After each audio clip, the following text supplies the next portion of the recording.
let's call it a creative meeting on Tuesday. I don't know how creative this one was. I didn't hear any great ideas. We go around the room. Gary always starts off. Right. And if Gary's late, Will starts off. But as soon as Gary walks in, he goes, let me. I just got a few things to say. He cuts Will off. Over. Our creative meetings are the best. I sit on a couch. I've just woken up. I mean, I've just come from my back office where I was working. And it looks like Gary's dating you. You know, you just sit on the couch together. Gary gets to sit next to the couch, next to me on the couch. And by the way, his breath is bad every time, even though he says he cleaned it up. Oh, really? This is so. In other words, you've been refraining from talking about it. About his breath? Yeah, I gave up. It wasn't as bad, but there is an odor. As bad. Howard, I'm here every day. Nobody says... people would believe me. No one's going to tell you. No, hold on. Artie. Howard's the only one... Let me finish. I'm sorry. Sit next to Gary on the couch. Bad breath, that every little fucking weasel here wouldn't come in and say something to Howard? Well, that's a good point. I must have smelled something else. It wasn't you. All right, I don't want to get into it. There's something that smells around when Gary's around. Don't you think it's weird that you're the only person in the world that can smell it? I'm sure it wasn't you. I'm sure it was Benji's balls I was getting a whiff of. But, Benji's balls get blamed for everything. Right. No, honestly, it wasn't as bad as it used to be, but...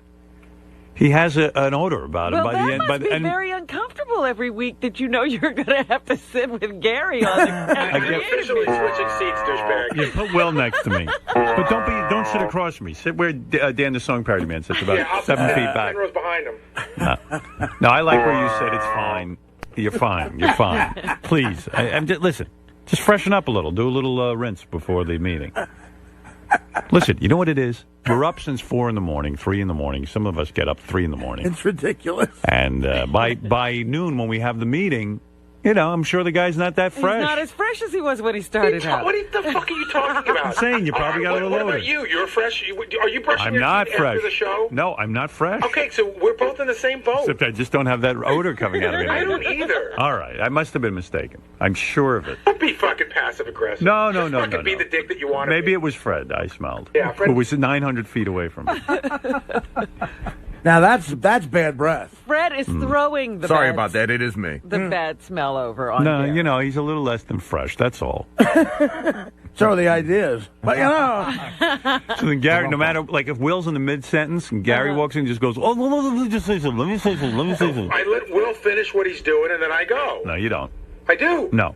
You always interrupt Will. That's not true. No, you do. You have to be first. But I like it. I mean, I'm fine with it. But I don't interrupt him. I wait till Will's done. I go, Will, can I go? No. That's not true. Not true, Gary. You just make shit up. Ask Will. Uh-oh. Oh, man. I ain't getting in the middle of this one. Will. Doesn't he always cut you off? Yeah, but I mean, he's top dog, so I let him go first. All right, I got it. All right. Move on. He always thinks I make stuff up. I just watch. He doesn't believe anything you say. He doesn't believe the breath, and he doesn't believe he interrupts. And you don't believe sticking coffee up your ass is weird. Do you still keep a toothbrush? Robin's like, oh my God, coffee's normal. I stick your ass. What's wrong with you people? Gary, 3-pointer, good. Do you still keep a toothbrush and water pick in the bathroom here? Yes. So why don't you just use it, freshen up a little before the meeting? What are they, decorations? Well, the problem is that I'm usually running from the wrap-up show. That's why I'm always late for the meeting, because by the time you walk in, then everyone goes, Howard's in. So Can I make a suggestion? On the days of the meeting, listen to me. I mean, and I don't mean this as an insult. Oh, I'm listening. I know you're less than fresh. What am I going to get a pussy for a mouth? Why don't you, after the show, brush and pick with the water pick and the brush, do your routine, and then go in and do the wrap-up show, and you'll be fresh by the time you get in here. Here's another suggestion. Well, he's always running to the wrap-up show, too. Aren't you always just running? He does have a tight schedule. Yeah. Howard, Can't you brush on the wrap-up show? Yeah, do it on the wrap-up. Robin does the news. You do it during Robin's news? I can brush while Robin does the news. Okay. Or can I? But that might be too much of a time lapse between our meeting and... You think that's too much time to leave? Yeah. I bring a bucket on the wrap-up show. Why don't you brush during the wrap-up show? That'd be funny. Show, Everyone would look forward to it. I'll brush during Fred's plugs. How's that? I think that's great. Sound like you're in a waterfall. He really isn't as bad. It just was a faint little something going on yesterday. Not enough to mention. Yeah. Up there's a giant toothbrush Sal has. He's going to help you. Sal, help Gary with that toothbrush. Where does Sal get those props? I don't know. He's got them right away, though. It's a fucking... All it is a... Is a broom. Oh, it's a broom. Oh, it's a broom. That's what it is. Gary broke his toothbrush. I thought it was a toothbrush. Oh my God. What a day. The guy, I love the Howard TV guys filming it all. It's great. Gary's breath just melted with a toothbrush. Broke right in half. All right. Let me see. Let me get Lisa G in here. She's going to tell us what's happening. Lisa G, how are you? How's your OCD today? Pretty good. I got it under control. You didn't count it or tap or do anything yesterday? Nope. Huh? Your right shoulder out of the office with the... Nope. I was coming to work today, and I held the newspapers in any hand I wanted, and it was great. Good for you. Yeah, day 3 of no OCD rituals. What brought it on? You didn't really say. I have anxiety. About what? I got into it with my psychiatrist yesterday. It was pretty heavy. Really? Yeah. What are you anxious about? Basically, I want everything for myself and nothing for anyone else. You're still having that Yeah. problem. You haven't broken through. I mean, yeah, that's what it boils down to if you want to get into it. You're an asshole. I'm an asshole. He's an incurable asshole.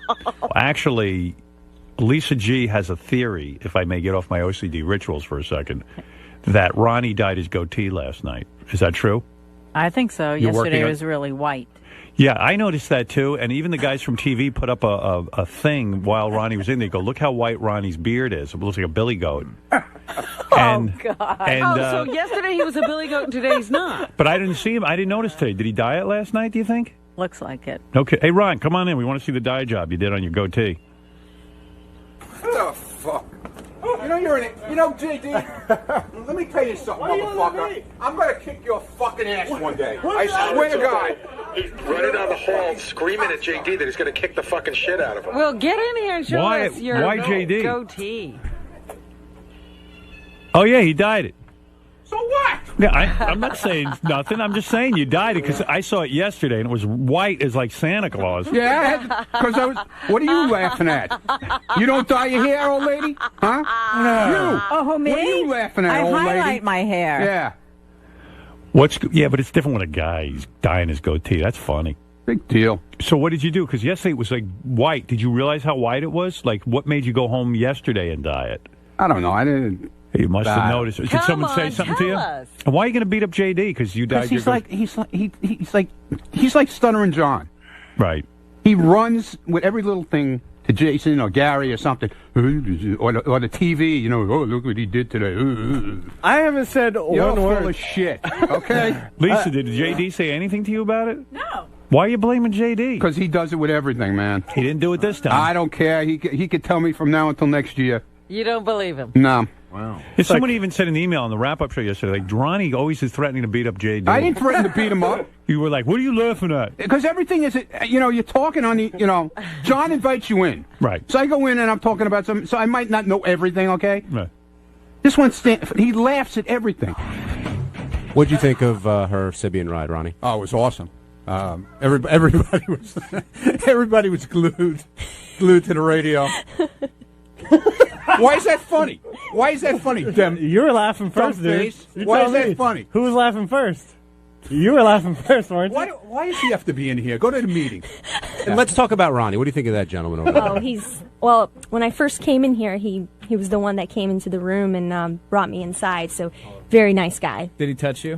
No. I didn't touch her. No, maybe he wanted to, but I don't know. I didn't get that feeling though. He was very, very gentleman. Do you see him as more of a take charge guy? Yes, I see him more of like a boss type. I don't know. I just see that in him a What little is this, bit. a fucking horoscope reading here? Horror or horror? I see in my crystal ball here. What is your problem?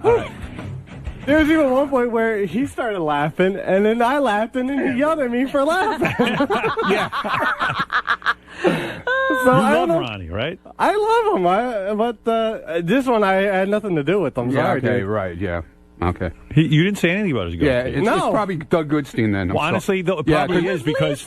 No. Yeah, well, no, Doug Goodstein has got with this new thing with busting my balls now. me at all. Yeah, right. Well, the TV guys put up a note yesterday. Go, look how white Ronnie's beard Yeah, right. is. It's the TV guys. So what did they Brian say? Phelan, the new ball buster. Did they say everyone against Ronnie? Yeah, exactly. Exactly. Did they say anything to you yesterday? No, not a word, because they probably wanted to see what was going to happen. Right. But what set you off? What made you know?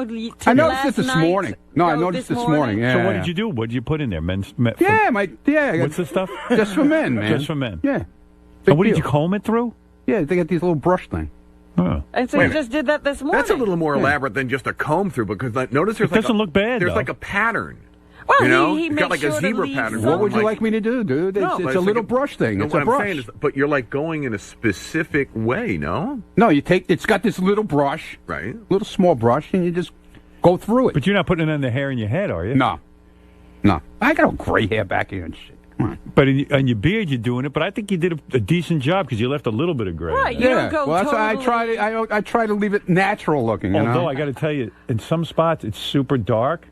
Like it's That's funny. like sometimes the sides. dye. That's No, like right in the middle there. It's like a fan. Sometimes the dye. Yeah, sometimes the dye gets real You thick know what's in places. interesting? Like, see this one part? I don't know if you can see it. Right, just turn your head. I know the what you other mean, way. under the lip. No. Turn Right, your the head fan Oh, okay. part. Back. Right, Yeah. go ahead, Right point to it. here, it kind of looks like spaghetti sauce. Yeah, like it's spilled on his chin. Yeah, well, maybe I just spilled something. I don't know. Wow. I can't believe Ronnie cares Dyes that his much that he dyes his beard. Facial hair. Wow. That was your idea, actually. You told me to do that. Yeah, I did. You told me to Why do did it. you tell him to do Because that? it got white. Because he dates. He's a bon dating. vivant. Yeah, he's a young guy. He's Why involved is with that young funny? people. Why are you laughing? I Who do haven't you heard go someone out with? use that Who do word. you date? What? Excuse For me. Yeah, who do you date? Are you wearing higher heels than me today? I'm just wondering. Huh? Yes, you are. Who do you date? I haven't heard the expression bon vivant in a long time. Ronnie's a ladies' man. Who do and you date? he I wanna dates- know who you he date. dates a lot of younger people. I'm going to follow you around now. I want to Okay. see who you date. Go right ahead. Ronnie's involved with the younger community, and he's got to have a look. Oh, there he is, putting on his... There's Sal reenacting Ronnie putting his beard on. Wow, that is a good mask. Oh, my goodness. There is Sal as Ronnie dyeing his beard. You've got a little more to do. I still see some white. And he's using just for old men. All right, very good. Thank you. Oh, look at that. That's very good. Boy, Sal's got more masks. He's got a... well, how do they keep all that stuff back in that little room? That mask is good work. How long does it take you to do that? 5 minutes. Oh, and you did it this morning? Because you get up early. Yeah. He gets up way early. What time you get up? 3:15. I got to take care of the dog. So like at 3:15, you're dyeing your beard? No, but it's about 3:45. Yeah, because he takes care of the dog Takes first, 5 minutes. Then he dyes his beard. I would do it at night, I think. Yeah, well, I forgot last night. Yeah. I was tired. How often do you have to dye your beard? Once a week. Wow. But Once you a let it week. go Yeah, well, for it a grows while. in, dude. You know, Okay, it take grows easy. in. All right, You get calm down. roots. Yeah, you get roots. You get roots. Your roots are showing. You get roots. But did you forget for a while, or did you? No, I'm telling you, it's a week, and Yeah. It's a pain in the ass, all the it upkeep. is annoying. Look at That's a natural look though, right there. It looks good. Thanks, man. You know, so Maybe you should try some. I have so much gray in my fucking I know, beard now. that's It's what I'm pathetic. saying. And it's patchy. It's, it's over, man, with me. But No, you, it's not you over have, for you, You have dude. you have a big future. Dude, me and Ronnie are gonna. It is party time. I told Robin, it is party time at my shore house this summer, dude. Really? What I'm is gonna going to go on I'm there? gonna see how much pussy I could fit in that fucking backyard of mine. He was telling me Why don't you about invite this Lisa yesterday. G over. Right. Yeah, well, all right. Well, Lisa could. I don't know. She cook could be or the. something. She could be there to cook. She could check in the girls as they come in. Look, everybody at work House is invited. mother. Yeah. Everybody. God. All right. You know, but so maybe I will dye the beard. Give me some of that shit. Yeah. Just Are you, for fat men. Are you one of the contestants in the Beer Pong Yeah. Friday thing going Yeah. on? Mm-hmm. Oh, so maybe that's why you dyed your beard, No, too. dude, I do it all the That's a time. new, I admit it. I admitted it a long time ago. Yeah. I don't give a shit. Let them say what they want back there in that stupid control room. Yeah, meanwhile, they're all jealous. Yeah, exactly. I Doug don't know how Goodstein he dyes can his say- hair and he won't admit it. I don't know how Really? you can say Oh, now yeah. he just did. Doug Goodstein dyes his He hair? puts a rinse in his hair. I do not. Yes, he does. Why He would does. you not admit that? Because you're a I little. don't do it. Because you're a You little don't. lady. That's why. I'm a lady. Yeah. I put gel in my hair every morning here, you old fart. Yeah. Okay. He says he doesn't give a shit, but he's constantly yelling at people, chasing them. Yeah. Every time I go out in the hall, you're screaming at them. Because they're always busting my balls. Because you look like a pumpkin today, you dope. Yeah. Okay. Pumpkin, yeah. I love it. He's got a matching T-shirt Yeah, under exactly. his shirt. Oh, my goodness. You got an orange He's shirt and got an orange T-shirt. With a brown suit. What's wrong with that? It matches. T-shirt. Matching Looks good. shoes. Look, even the look like an watch. asshole. The watch matches. It's got You look orange like in it. an See? asshole. All right, good for you. You look good. All right. All right, Lisa, you got anything else? There's Yeah. Ronnie's What else for you got, Lisa? You brought it up. I didn't. Yeah, I know. What do you got, Lisa? Well, I have some good news about Artie Lang's book. Everything's already Lang. Well, we just did 20 minutes on you, What do you pal. say, Ron? I said everything with her. Everything with her. If it's not you, it's him. Yeah. She's totally infatuated with the two of you. That's the only news story she does. That's the only thing. A lot of women That's all like... you hear is Artie Lang or Howard Stern. Oh, you're That's it. jealous. How's your OCD, You're not one of the Howard? star players on the show. I don't really care, Would you Lisa. please do a Ronnie story? No, I won't even talk to her because she threw me on. This broad throws people under the bus like unbelievable. Right. She does shit to people with did she news do to you? stories. I won't go into it. I told you about it. I don't even want to go into it. Really? Yeah. Yeah. Yeah, he did What? tell me. Oh, my God. What's How about the going on? colonoscopy? No, Yeah, you yeah, fucked. the colonoscopy. You fucked Ronnie up big time. I did? Yeah. Yeah, Really? he's on fire You gotta be careful with him. to the point he won't even talk about it. Wow. Yeah, Wow, I don't even know. Well, I'm the only guy I know who hires a limo, and I have to hear his shit all day. You have to At take his least complaints. yeah, I have to sit and listen. God. I'm trying to think what it was. Oh, I yeah, feel badly now. Yeah, you messed him up big time. Yeah. Well, he should get a colonoscopy. I mean, It we wasn't a brought that- colonoscopy story. Something else. JD thinks he's Stuttering John. That's what JD thinks he is. You watch JD in the morning. He looks at the monitor in the room there to see what the phone calls are about. He's just like Stuttering John. He thinks he's Stuttering John. Because he doesn't want to be locked up in that little fucking cubby hole that is back there. So now he's going to try. Now he's going to try and be Stuttering John now. Little cocksucker. Maybe I'll make $500,000 doing an announcing job.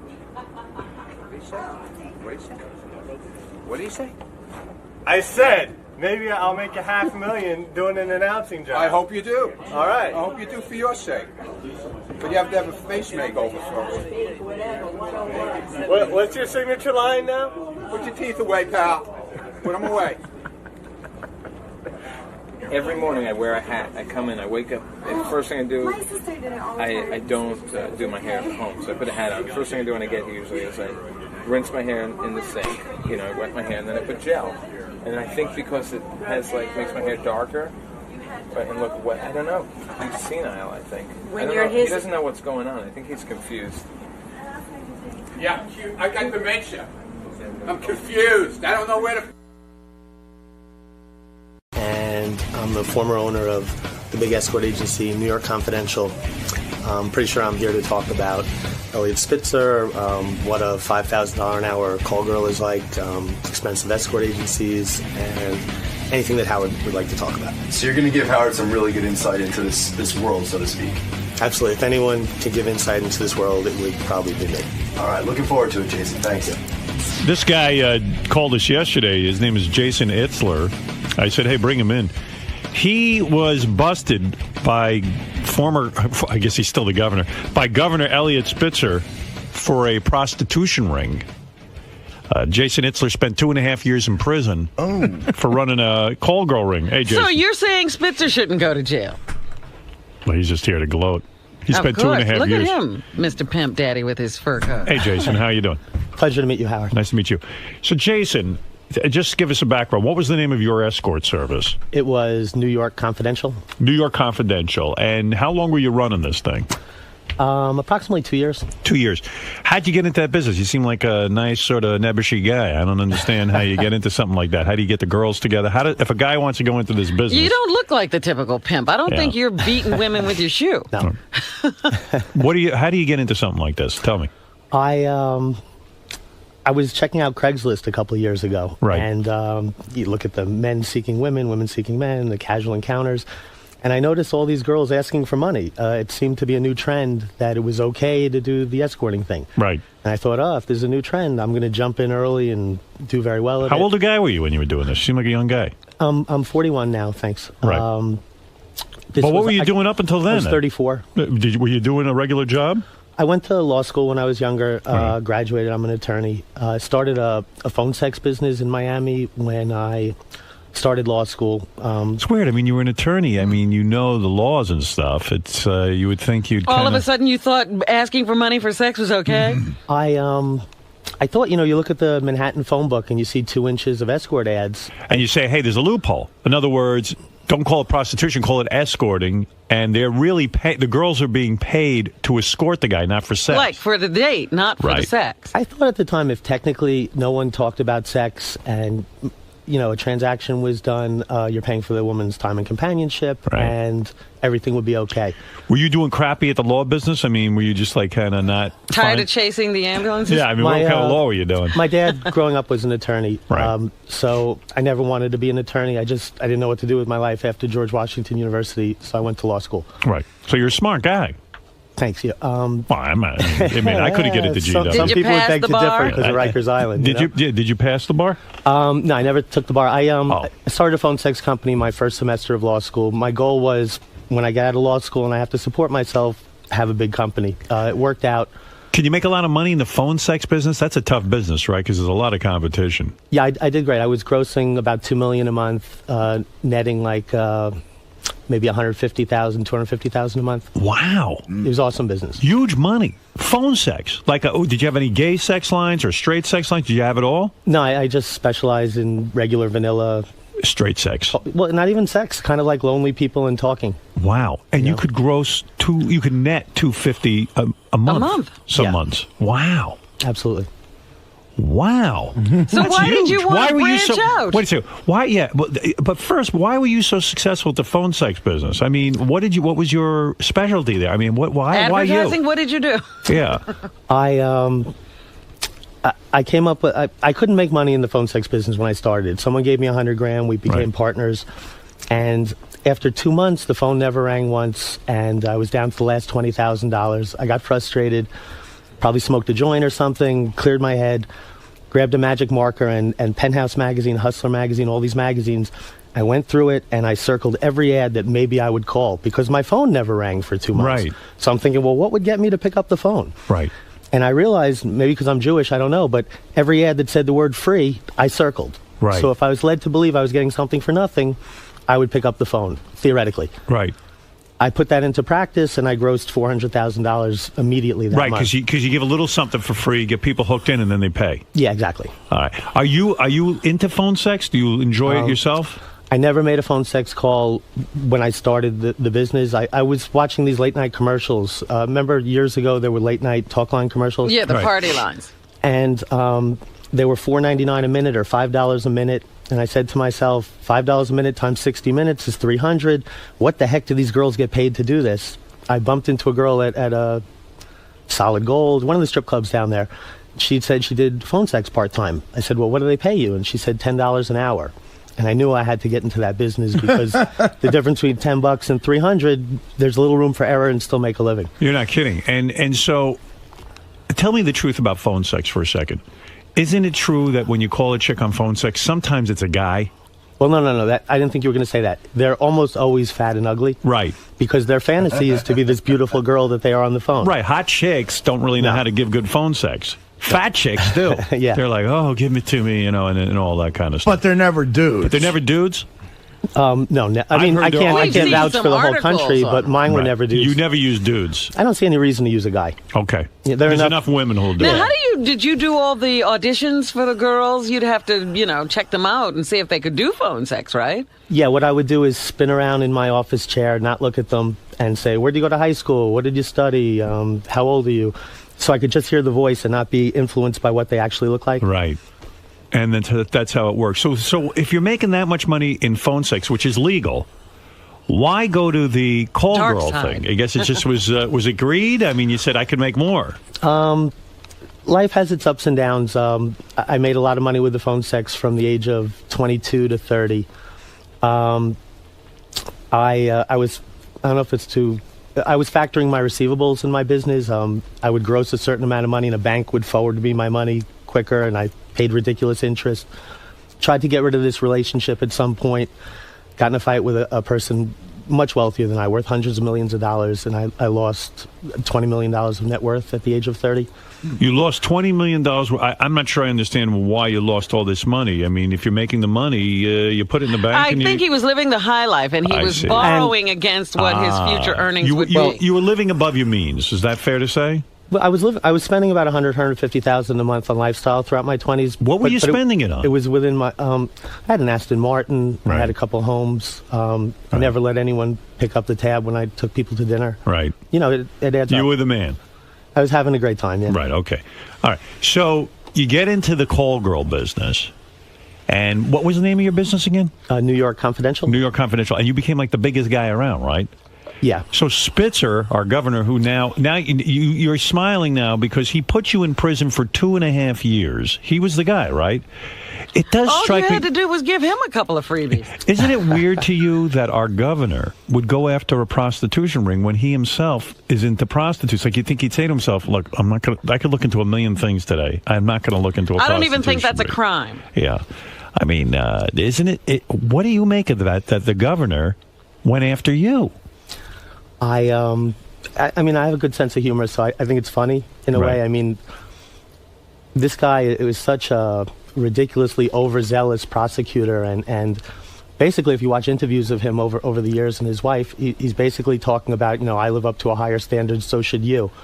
So, I mean, he's a hypocrite. He's a terrible hypocrite. Yes. What he did is not terrible. Guys do it all the time. It's no big deal. Right. But the fact that he, with that attitude of his, did this is disgusting and bothers people, but it is hysterical. Eventually, people will laugh. Did you know anything about him using prostitutes? You didn't have. There was nothing in the industry. Oh, believe me, if he knew, him? he would have used it. Yeah, but I'm just saying, how did this guy keep it so quiet? Yeah, how did the governor think he was going to keep this quiet? And explain to me how these transactions worked. He'd had to pay you guys. He'd have to pay a guy in cash, I guess, right, for his prostitute. Nobody's going to take. Also, a check. have you thought about who would charge the governor of New York? Like, don't you give that guy freebies? Do you think they knew he was the governor? They probably didn't know. That's a good point. I don't know. Yeah, I mean, if you didn't know, this is why the governor probably has to resign. If you had the governor as a client, you would give him freebies forever, because then you have him by the balls, right? Yeah, a little bit. Yeah, I mean, you got him in your back pocket. Did you have high-profile, Johns? I did, and I thought that nothing bad could happen to me because I was given these freebies left and right. But did you have like judges, and who'd you have? No, like what kind of clout did they have? Had any politicians? A little bit. I really had like wealthy people from across America and people with like maybe prestigious positions at foundations or this or that on top of being wealthy, self-made people. Right. A lot of these prostitutes, I'm talking about the high-end prostitutes, the ones that get $1,000 an hour. Is that what you were basically charging, $1,000 an hour? $1,000 to $2,000 an hour with a 2 or 3 hour minimum. Right. So these are girls earning big money. A lot of them are famous, aren't they? Some of them have appeared on television. Some of them are high-priced models. Is that true? I think they'd like you to believe that. Maybe occasionally they're high-priced models. For the most part, no. No, but they're just pretty girls. The only famous ones would be the porn stars, right? That used to work for these porn star agencies. And the chicks are super hot, right? Oh, I mean, for $1,000, $2,000, $3,000 an hour, she better be, or you're not going to come back. Right. So they're tens. And awesome. Where do you find the girls? Yeah. How do you get a 10 to come work for you? I mean, how do you spot them? How do you get? Well, first of all, you don't have a. They don't come after you. Like a 10 doesn't say, I want to be a hooker or an escort or something like that. Right. You've got to somehow meet the girl, casually talk to her about it. And, I mean, it doesn't sound so nice, but try it once, see if you like it. Right. Go on a date with this guy. Yeah. See how things go. If you feel like having sex with him, have it with him, and that kind of thing, right? So do you send them out with a trusted client, or who do you send them with? The guys that can afford $2,000 an hour with a 2 hour minimum, girls really like guys like this. They're generous, they're movers and shakers. Right. Generally, I don't know. All my clients were fairly good looking and cool. Maybe that's one of the attributes that helps you become successful. I don't know.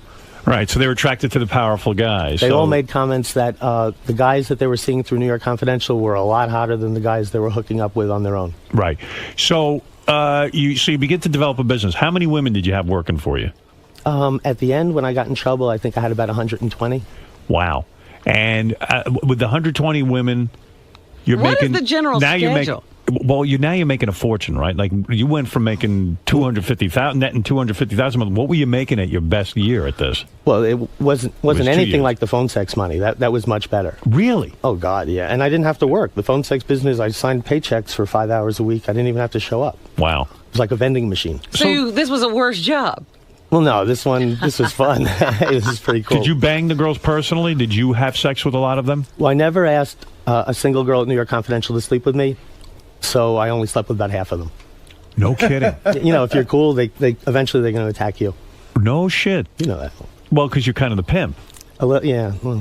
Oh, man. And when a girl is good to you... what was their schedule like? Because I think that, women would like to know if this is really a good industry to get into. Yeah, because Beth told me, boy, I've been doing the wrong industry for a lot of years. When she read $5,000, she goes, What's man, the schedule? I could have been an earner. I said, well, yeah, I might put you out on the street.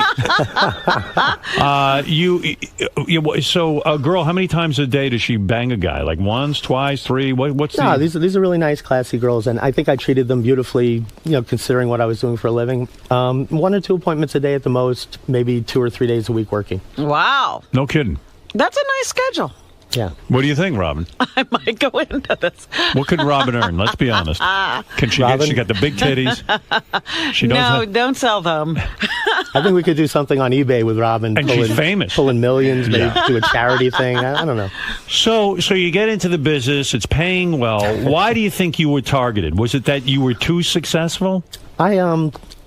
I had lawyers that filled me with a false sense of confidence. Right. One of them, may rest in peace, was a dear friend of mine, and really filled me with confidence that I was going to be fine, and I could almost be a flamboyant kind of show-off. So you went too high profile. Is that what it is? Way too high profile. I did these titanium business cards that they say ended up on Bloomberg's desk. I don't know if that's true. And I did half-page, really loud ads in the back of New York Magazine. Waving a flag, come get me. Yeah. You stuck out like a sore thumb. Yeah. Did anyone warn you and say, listen, I think they're looking at you? I started shooting a reality show about New York Confidential for VH1. And at that point, I think everyone was like, what the hell is Jason doing? Right, because didn't you call yourself the king of all pimps? Yeah, I think I did joking around. I didn't really want to be known as that. Right, but anyway, so when did you first learn that Governor Spitzer was looking into you? Like, you probably weren't even aware of Elliot. He was the Attorney General at the time, right? You probably weren't that aware of Elliot Spitzer, right? Until he started going after you. Well, how could you not be aware of Elliot Spitzer in New York? Right. No, I mean, it came from left field. I didn't know they were investigating me, or I didn't know any of this was going to happen. What do? They knock on your door one day and say, hey, we're investigating you? Well, New York Confidential was all wired up with cameras that you could monitor the business from any PC anywhere. Right. So they broke in with probably like 30 officers, raided the place. I wasn't there, though. I was somewhere else. One of my employees saw it on TV, called me up and said, you don't want to go to work today. When you got word, did you shit your pants? I mean, it's a couple of years ago now, but yeah, maybe. And when you get word that, hey, they're what do? They say, hey, you got to show up because we're going to arrest you? Well, I was, after they raided my place, my attorneys told me to lay low for a little while, so I hid in a nice suite in the Gansevoort Hotel for about a week. Okay. And then did you say to yourself, did you have a moment, like an epiphany, and go, you know what, I'm not in this business anymore. If you let me out of this, I'm leaving the business. Did you say that? Did you make a vow? Did you pray? I went to check out of the hotel, and when they were giving me back the credit card, 2 big Irish officers picked me up off the ground and carried me away, and that was the end of my freedom. That was it? Yeah. You never saw the light of day for 2.5 years after that? Right. And how long after the 2 Irish officers pick you up do you go to trial and then you are convicted? How long does that take? Well, I never went to trial. I took a plea bargain eventually. Oh, you did? Okay. But it took 2 years to take a plea bargain. Wow. 2 years you were in jail just to get the plea bargain going. And then those 2 years count as part of your sentence? They ended up giving me 1.5 years as a punishment. Yes. But I didn't really get the paperwork signed until it was 2.5 years into it. Oh, wow. So you got did more time than you got sentenced. I guess they owe me a year. No shit. But they don't look at it that way. You should commit a crime that only has a year. Right. Yeah, you're owed some time. Credit. I want to find out what prison's like for you, because you seem like a kind of mild-mannered dude, and I can't imagine how you survived in there. But the fact of the matter is, you were so successful at pimping out these broads. One of the reasons I heard was because Whenever you look at these ads in the paper, Robin, for these escorts, they always have a picture of a beautiful girl. And 9 times out of 10, that's like a lingerie model or something. Yeah, that's not a girl working for the agency. You vowed to your clients that whenever you put an ad in the paper, it was in the actual girls that you might be getting, right? Absolutely. And also, I was delivering the ultimate girlfriend experience, GFE. You're familiar with that? No. Yeah, I told you about that. You can have, like in Vegas, you can get she's like your girlfriend for the weekend. Yeah, because Artie goes to hookers all the time, and he said that... In Vegas. Yes, only in Vegas. Like, that means... Yeah. Of course it does. I mean, I'm not out of control. But you say... Spitzer. What did you pay for the weekend to have a girlfriend? Like, this girl hung out with him the whole weekend. And acted like a girlfriend. And she was his girlfriend. Yeah, we came to dinner, and she spoke when spoken to, like broads used to be. That cost me $3,000. $3,000. Yeah. That's pretty cheap, right? For a whole weekend? $3,000 for how many hours?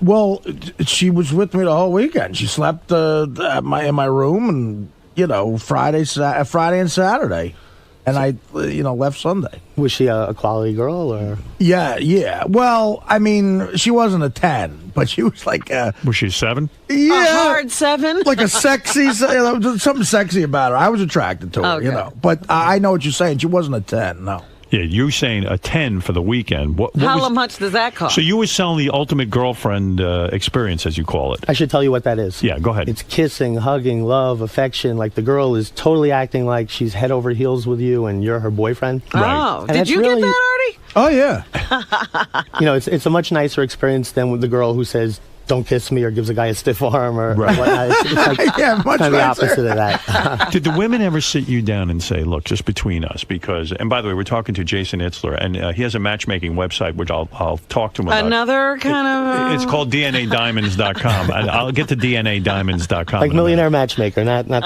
stuff. But Jason, did the girls ever sit down and say, I just did Ultimate Girlfriend. I was with a guy I couldn't stand. I had to kiss him and his breath stunk and he was just fucking gross. How do they get through that? I mean, do you ever coach them and say, listen, this is how you do it? Think of the money.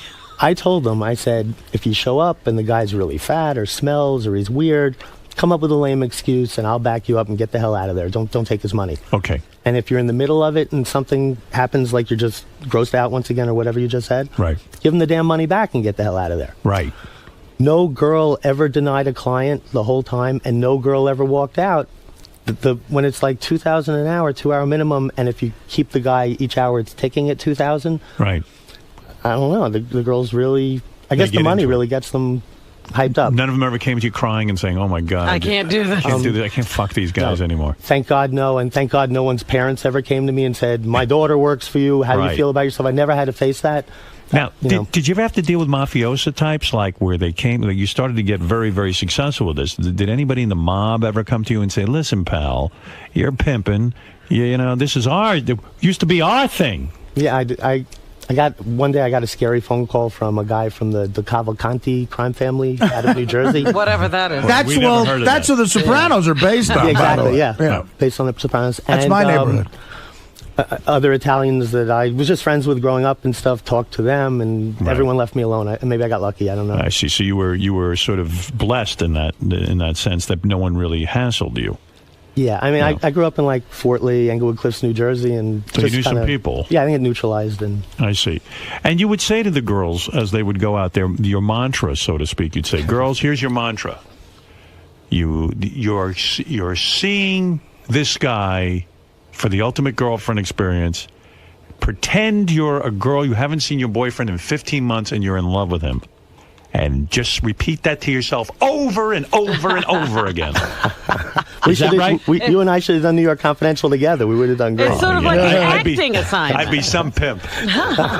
So was that the mantra? Is that how you worked it? I think it was a little smoother. It was, this is my boyfriend of 2 years and I haven't seen him in 3 months. This is my boyfriend of 2 years and I haven't seen him in 3 months. The focus was, though, this guy's paying silly, crazy money for you. Give him the best sexual experience of his life. Are you married now? I'm not. Have you ever been? I've been married 1.5 times. I've been engaged like 9 times. 1.5 times you've been married? Like an annulment. Oh, I see. And why did somebody annul you? Catch like you. Jail tough? Jail's really tough because it's incredibly boring, and you know, some people would rather be dead than bored, and the food is atrocious. It's certainly an intentional punishment that they do to people, the food. Right. It's so bad. Did you spend time in a county jail or did you go to a prison? You were in Rikers, right? Yeah, Rikers, which is really bad and disgusting. I don't know if you guys know or not, but jail is so much worse than prison. Prison is much nicer and So more... that's the upgrade, going to prison. Yeah, but you're in prison for years, though. So were you in prison with, like, other sort of, like, blue-collar type, what do they call, white-collar type crime, or were you with hardcore prisoners? I was the only Jewish attorney on Rikers Island. Yeah. I was one of like 8 Jewish people and one of like 37 white guys. Did you ever get it's raped? all Crips and Bloods and Latin Kings. And no one beat you up the whole time there? They loved the reason I was in there, thank God. You know, I like they see. used to grab me all the time and be like, you know what we'd do to you if you weren't the king of all pimps? You know how we'd take your stuff and beat you up. Oh, and, really? So nobody raped you, nobody beat you up, nobody fleeced you for money, nobody shook you down? No, nothing at all. I was lucky. It is a little rough there. Oh, I bet it is. I am sure I couldn't survive a day in there. That's pretty amazing.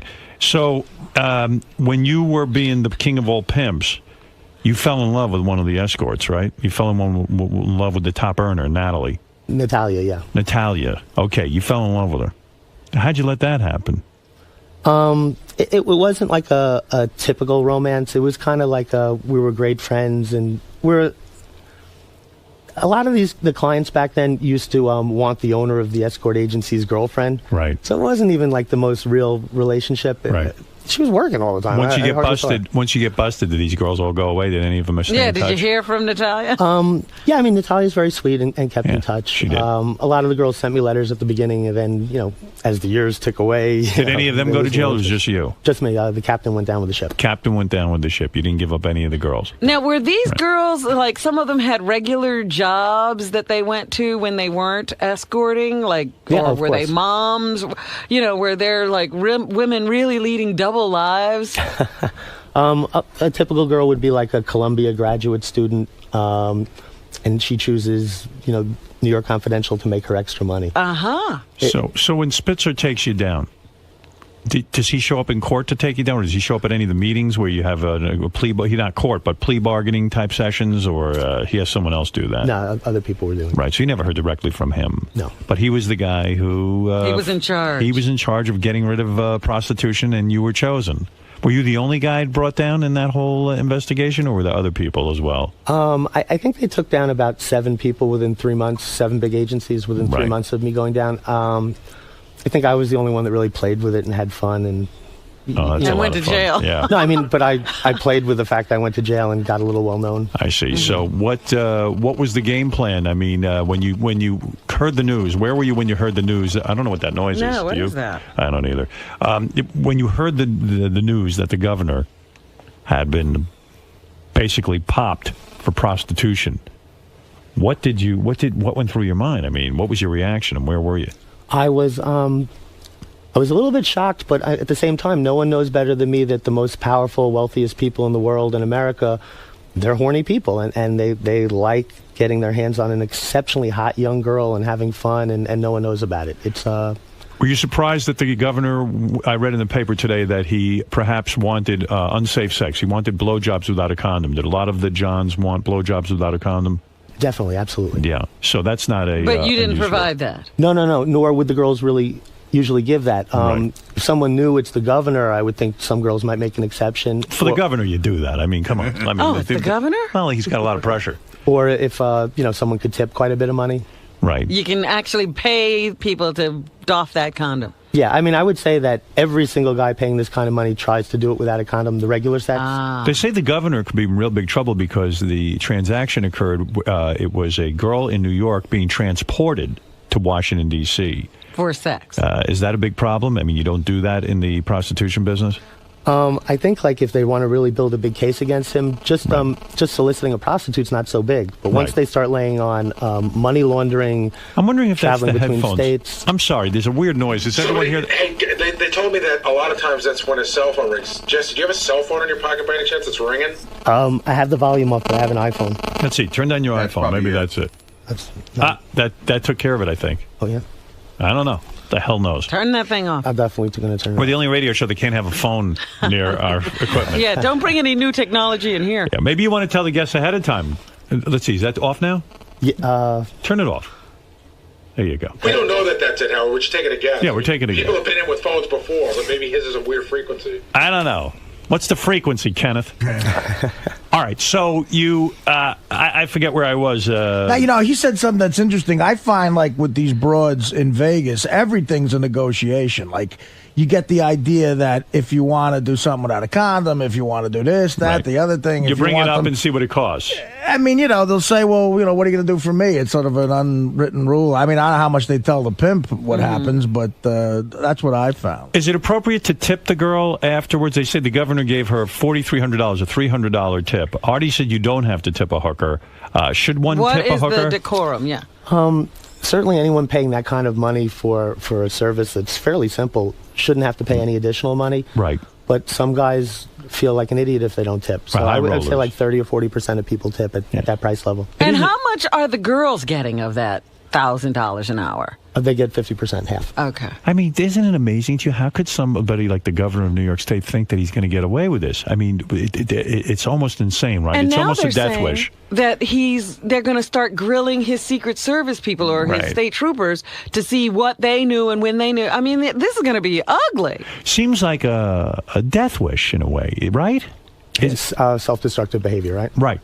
Absolutely. How often does a Jason client... is certainly aware of that. Yeah. How often does a client fall in love with one? Touché. How often does a client fall in love? I'm talking about the Pretty Woman story, where he actually takes the woman out of prostitution and marries her, or Right, that's interesting. It doesn't happen that often. Right. But it happens with the type of girl that you're like, oh my God, is she awesome? Anyone would want, to marry this girl. Right. When you get your hands on a girl like that, people are trying to marry that girl. Has that happened in your business?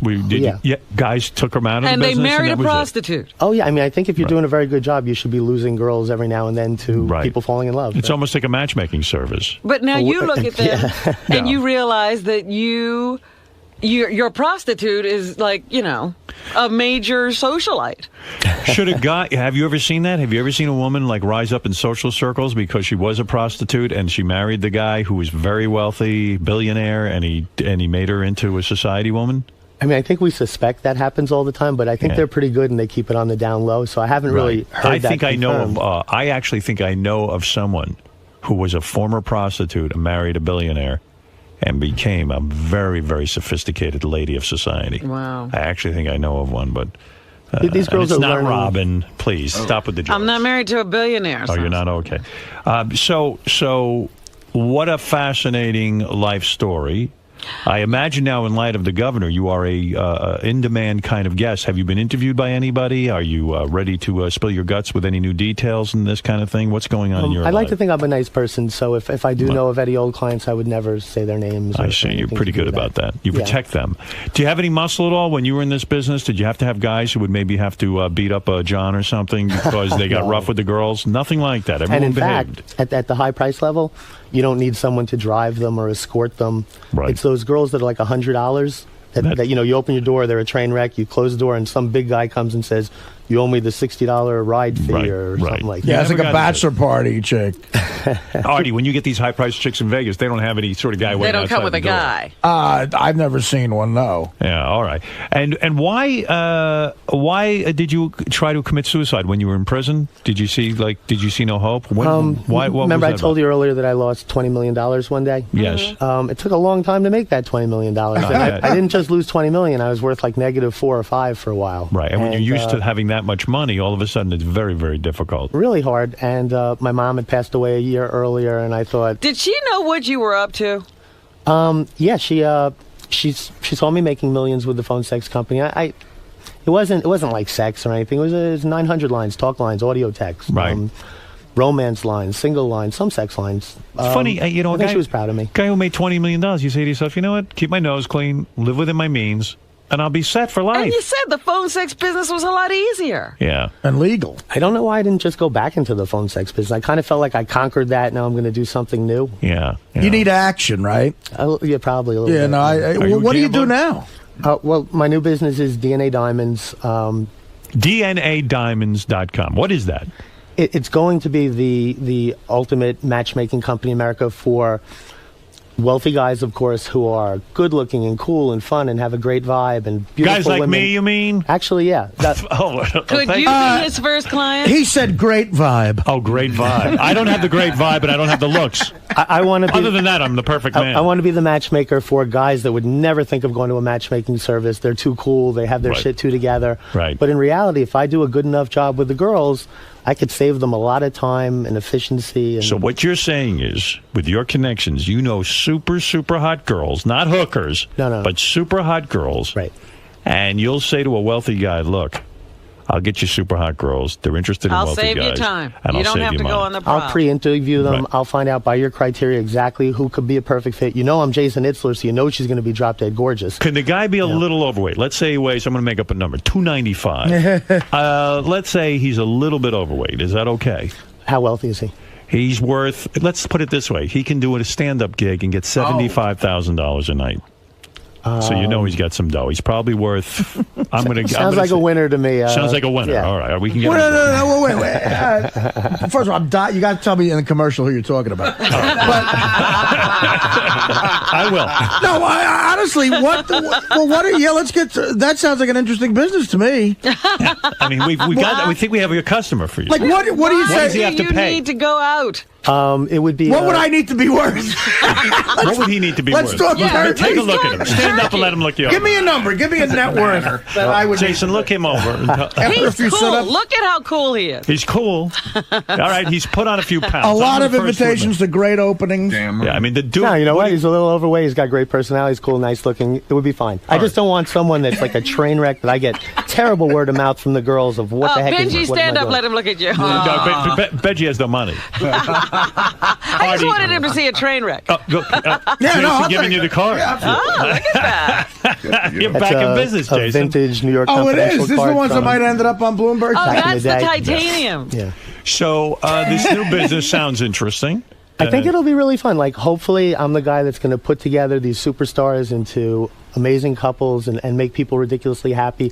I'm like a happiness junkie. I'm always in these happy, fun businesses. You're Mr. Party. All right. I like to have. Yeah, he likes to have a good time. I like to have a good time. A lot of He people doesn't have like to have a good time. I don't you know? like to have He a good does time. not like No? good So No. when you heard the governor was going away, the man who put you in jail for being a pimp, you were happy, right?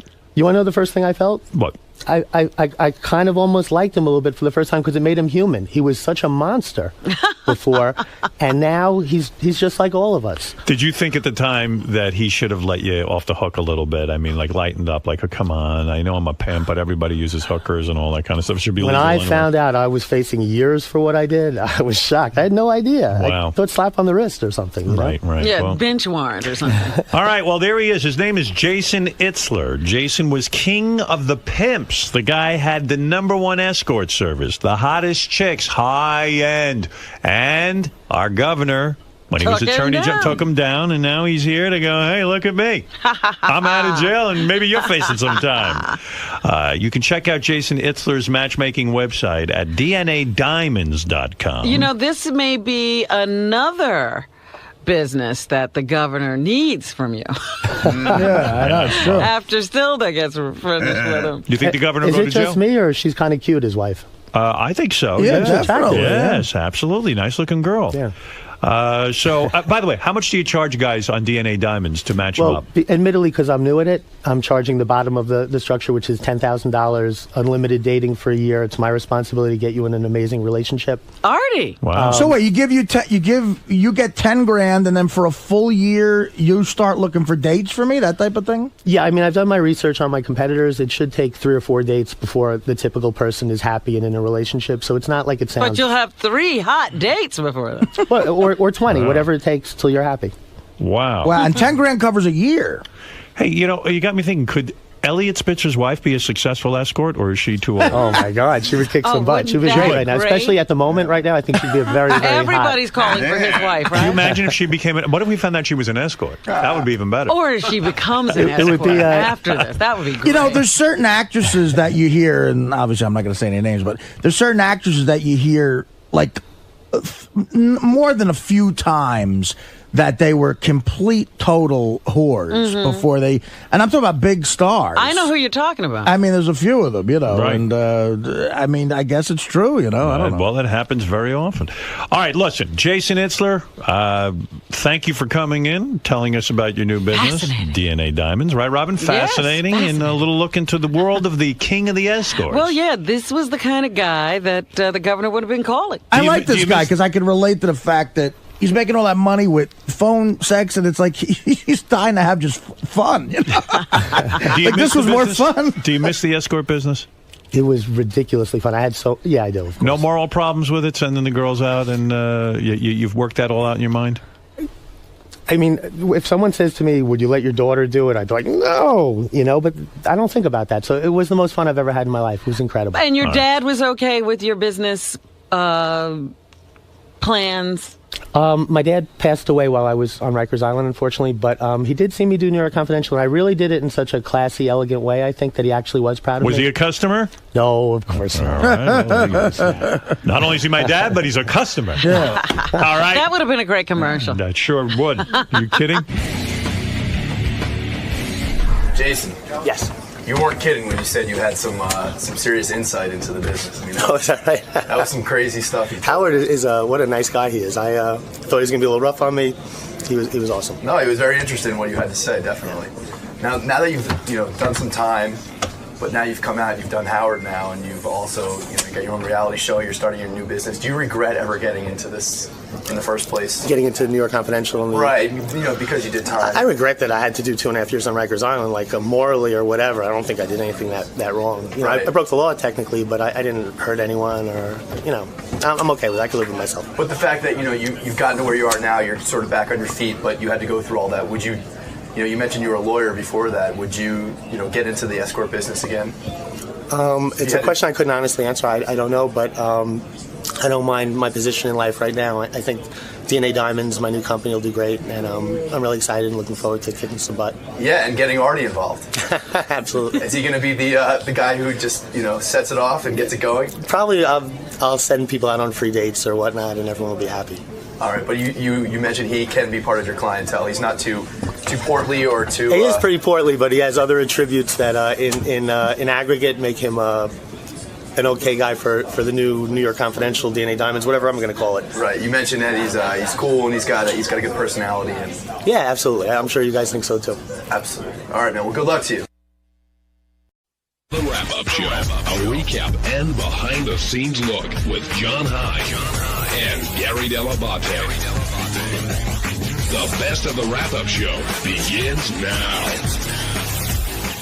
Hey guys, it's Teddy. On Monday's wrap-up show, we discussed the Cindy Margolis dating game and whether or not Double A has had any success picking up any women with that awful, awful rap of his. It's pretty funny. Check it out. All right, we got a bunch of calls on Cindy Margolis' date today and that whole segment, so let's get into it. We'll start with Jim in Scranton. Jim, welcome to the wrap-up show. Hey, guys, what's up? How you doing? Good, Jim. The Cindy Margolis bit was excellent for the radio, but Double A, my new name for him now is absolute asshole, man. Why? Do you really think he was seriously trying to date her? Because how could he think the way he was talking would work, man? Well, that's what I said to Howard during the break, and I said it to Artie. I said, Artie, God, be honest with me. Is there any woman anywhere that works on? And Artie goes, yeah, just chicks that works on, but I can't imagine who they are. It's the same chicks that, like, you have a mullet now, and they're like, oh, my God, I love your long hair. It's the same chicks. He'd have been able to pick up some kind of pig or something. She seemed pretty cool. She didn't seem like she's been with a lot of guys. But he was totally being himself. I think he was. I don't think he was. The other thing was, and again, Double A, if you listen, don't be mad at me, but Double A has clearly put on some weight. And he had this purple shirt on that really wasn't, it really didn't look that great on him. So I'm watching him be like the big tough guy, and he acted like a guy trim and in great shape, but that's what made it even funnier. Well, also, when he finally met her, like, she towers over him. Exactly. She's about 5 inches taller than him. That's right. Dave in Jersey, you're on the wrap-up show. Hey, how you doing? Hey, Dave. My question to you guys is this. Why does Howard, every time there's a contest where there's girls on or something else, he'll put on, this time he put on Double A. Double A's a jackass. You know, and then he's put on. You guys had another contest where you put on, some of the regulars, the whack packers. Why not give 3 people a chance that have never been on the show? I can take a stab at that one because we're doing a comedy show. We're trying to make it funny, and we knew if we put Double A in, it's going to be funny. And if we took 3 guys, like contestant number 1, Ralph from today, it would have been a disaster. And you'd be calling here going, "You guys are the worst. You put on 3 fucking boring guys. You should have put me on." Yeah, but Double A is an asshole. I can think of. But that's why he's funny. That's why. Did you? Okay, he was being a jerk today. Were you not amused by him at all?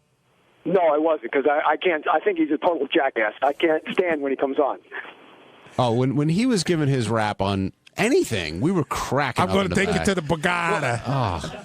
I can't tell if that's Double A or if he's doing a character, but either way, he is really just so fucking obnoxious to women. But it's funny. I mean, I was totally amused by him. And then he threw like $5,000. Like I checked it, he threw $5,000 at her like she was like a whore or something. So you thought there was going to be 100 on the outside and all ones in the middle, right? I totally thought he was full shit. I mean, it's a lot of money to just toss around. And the guy in the middle was normal enough to just make it funny, but she changed her mind. How many times did she change her mind? Well, 3. She picked batch number 1, then found out he was really there to meet Howard, so she went to Double A. Which totally blew my mind. Right. Because she must have been so freaked out about the age thing, like to skip over the normal guy in the middle to go to Double A, who was just being a complete jerk. And Double A was claiming that Artie was cock-blocking him because he was saying it was for comedic value or something like that, and then she changed her mind again and ended up with Ryan. But we do have hit number 1, Teddy. This is Cindy's first decision when she picked Bachelor number 1. Okay. But number 2, as totally sweet and wonderful as he seems, and so teachable, which I would love. And maybe he is a virgin. No, he didn't say. No, he said he slept with someone. Yeah. So I can't diversionalize him. Lied about that. I can't lose that fantasy. If he was that young and a virgin, I'd totally be there. Right. But I can't lose that fantasy to him. So I'm going to have to go with number 1. Oh, what a mistake. Number 1 is the winner. He's going out home. Ralph, are you excited? Very, very excited. Number 2. He's excited about that other guy. Can I say something? Earlier in the green room, he said he didn't even care about the date with Cindy. He said he just wanted to meet. He wanted to fucking meet you, Howard. Now is that right, Ralph? I didn't want to throw under the bus. The truth is, I came to meet Howard in the game, but after I hear Cindy going through, oh my Christ. God. Yeah, exactly, Cindy. Way to go, Cindy. This you is what I'm just picked saying. a homo. Men or dog? So Cindy apparently learned her lesson and ended up going with number 2. Ralph excited about winning, although you couldn't really tell he was excited. Right. And Double A chiming in as well. Benj, what'd you think of all that? What I liked about it most is she seems like she's really into it. Right. And I don't know if she's putting this on to make us more into it, but I think that guy has a shot of really hooking up with her today. It sounded like it, and I heard her doing interviews outside of the hallway as well. She was all about teaching him what works, and Ryan's like, okay, I'll be there. You want to know if it's sincere. And or even if it's not, she might like the idea of airplay, that she might just make something with him, so she has more to talk about like tomorrow or next week or whatever. I realize now that the only love connection on the show that's ever really worked and has longevity is Fred and his wife. But it would be so awesome if within a year and a half, like she was married to that guy. It would just be so funny. I was so jealous, man. Well, how'd you guys think Cindy looked today? I thought she looked pretty good. Body-wise, it was... she said she didn't think she was that type, but I thought she was holding it together. I mean, I don't even know why she was wearing a top. I mean, her tits were so out. Ronnie? She looked hot. JD? She looked hot. She was a pig, John. JD came in afterwards. Howard talked about it on the air, but JD's like, God, if I'd have known these guys were going to be such losers, I would have joined in. Well, no, I mean, she was like into like teaching guys something, and I'd let her teach me anything she wanted. Did you guys think she was going to pick number 1? Because I thought for sure she was going to pick number 2. I thought she was going to pick number 2, but she was so freaked out by the age thing. But I never thought, even after number 1 was bad, I never thought that Double A had a shot. I was hoping she was going to pick number 3, actually. I really was pulling for Double A. There was a part where we were all in the office, and she goes, Robin, which one would you pick? And everybody turned around and goes, Robin's got any sense of humor, she's going to go number 3. And then they wouldn't let Robin give her opinion because she'd seen the guys. Yeah, she got out of that. Hi, everyone. I'm Lisa G. from Howard 100 News. Big happenings this week on Tuesday's wrap-up show. I finally broke down, and I went on the show to talk about Howard's wedding. So enjoy. I just wanted to correct something that my dear friend Richard Christie. I'm not on your shit list, am I? I see it in his eyes. You are. No, about there being fights in the newsroom over who might cover if for some reason Howard 100 News were to cover. That's not true. The fact of the matter is everybody recognizes that this is Lisa's story. If Howard 100 News were to cover the wedding, she would have to be the lead reporter because this is her thing. Well, hold on. Okay, wait. I have an analogy. You here. first. Okay. Like Jim McKay just died. They did a great story about how Jim McKay covered, the terrorists in Munich, and Howard Cosell really wanted the story, but the news director felt Jim McKay was the right person for the job. What if the news director said, what if Brad, our news director, said, Lisa, I know you really want this, but Steve's the guy for the job? How would she take that? She probably wouldn't be very happy. Steve, would you take the job, though? That's my question. If Brad, the person I'd have to be honest and say yes. I mean, it's an assignment. You cover the news. But I think, out of deference to her, this is her story. Yeah, but if the boss came around and said, Steve, you're on the wedding story, you're not going to do the story. I wouldn't. Maybe he wants more of an edge to the story, and that would be more your angle. Or could you say as a news person that Lisa's already too involved in the story? That as a news person, right? You think you're more proper? Right. Should you send somebody to cover a wedding when the person covering it wants to marry the guy getting married? It's true. The objectivity is in question here. Objectivity is a bunch of baloney these days. I mean, the fact of the matter is passion and she's involvement passionate in a story. And she's in love. Really, and she's in love. Well, I don't know, but don't you think it's unfair that she will probably get to go cover the wedding, and you have to go cover the craptacular? Yeah, but listen, I get to cover plenty of things that she doesn't get to cover. So everybody has their own beat. So my beat shit. So Steve, you're going to be covering the wedding, and Lisa is going to be with Sal all day. I mean, is that a possibility? Well, I know nothing about this. Our news director, Brad Driver. He knows. Brad? Lisa G will 100% cover the wedding if we're allowed to go. So if Howard says, I want Ralph Howard there, what do you do? The only way we can cover it is if Howard says someone else has to cover it, then perhaps we'll reconsider. But as of now, Lisa G is definitely covering the wedding. Now, did she ask you to Brad, cover the wedding? You did your job. Lisa, take the sword away from your neck. And there's never been any controversy. Now, you were there when I was talking to her this morning. We almost, I think, had her convinced. She was thinking about it. To do it. She was thinking about it, for sure. Now, would you have looked down on her as a news director for doing that? It was her decision to make, 100%. Her decision to make. Do you think she should have done it? I mean, considering what Gary said about going along with the audience and maybe smoothing things over, and yeah, Lisa is a team player. Do you think she made the right decision in not going in? She needs to do what makes herself comfortable, and I think she stuck to her guns. So. Okay, that's a yes. Steve, what do you think? You think she should have done it?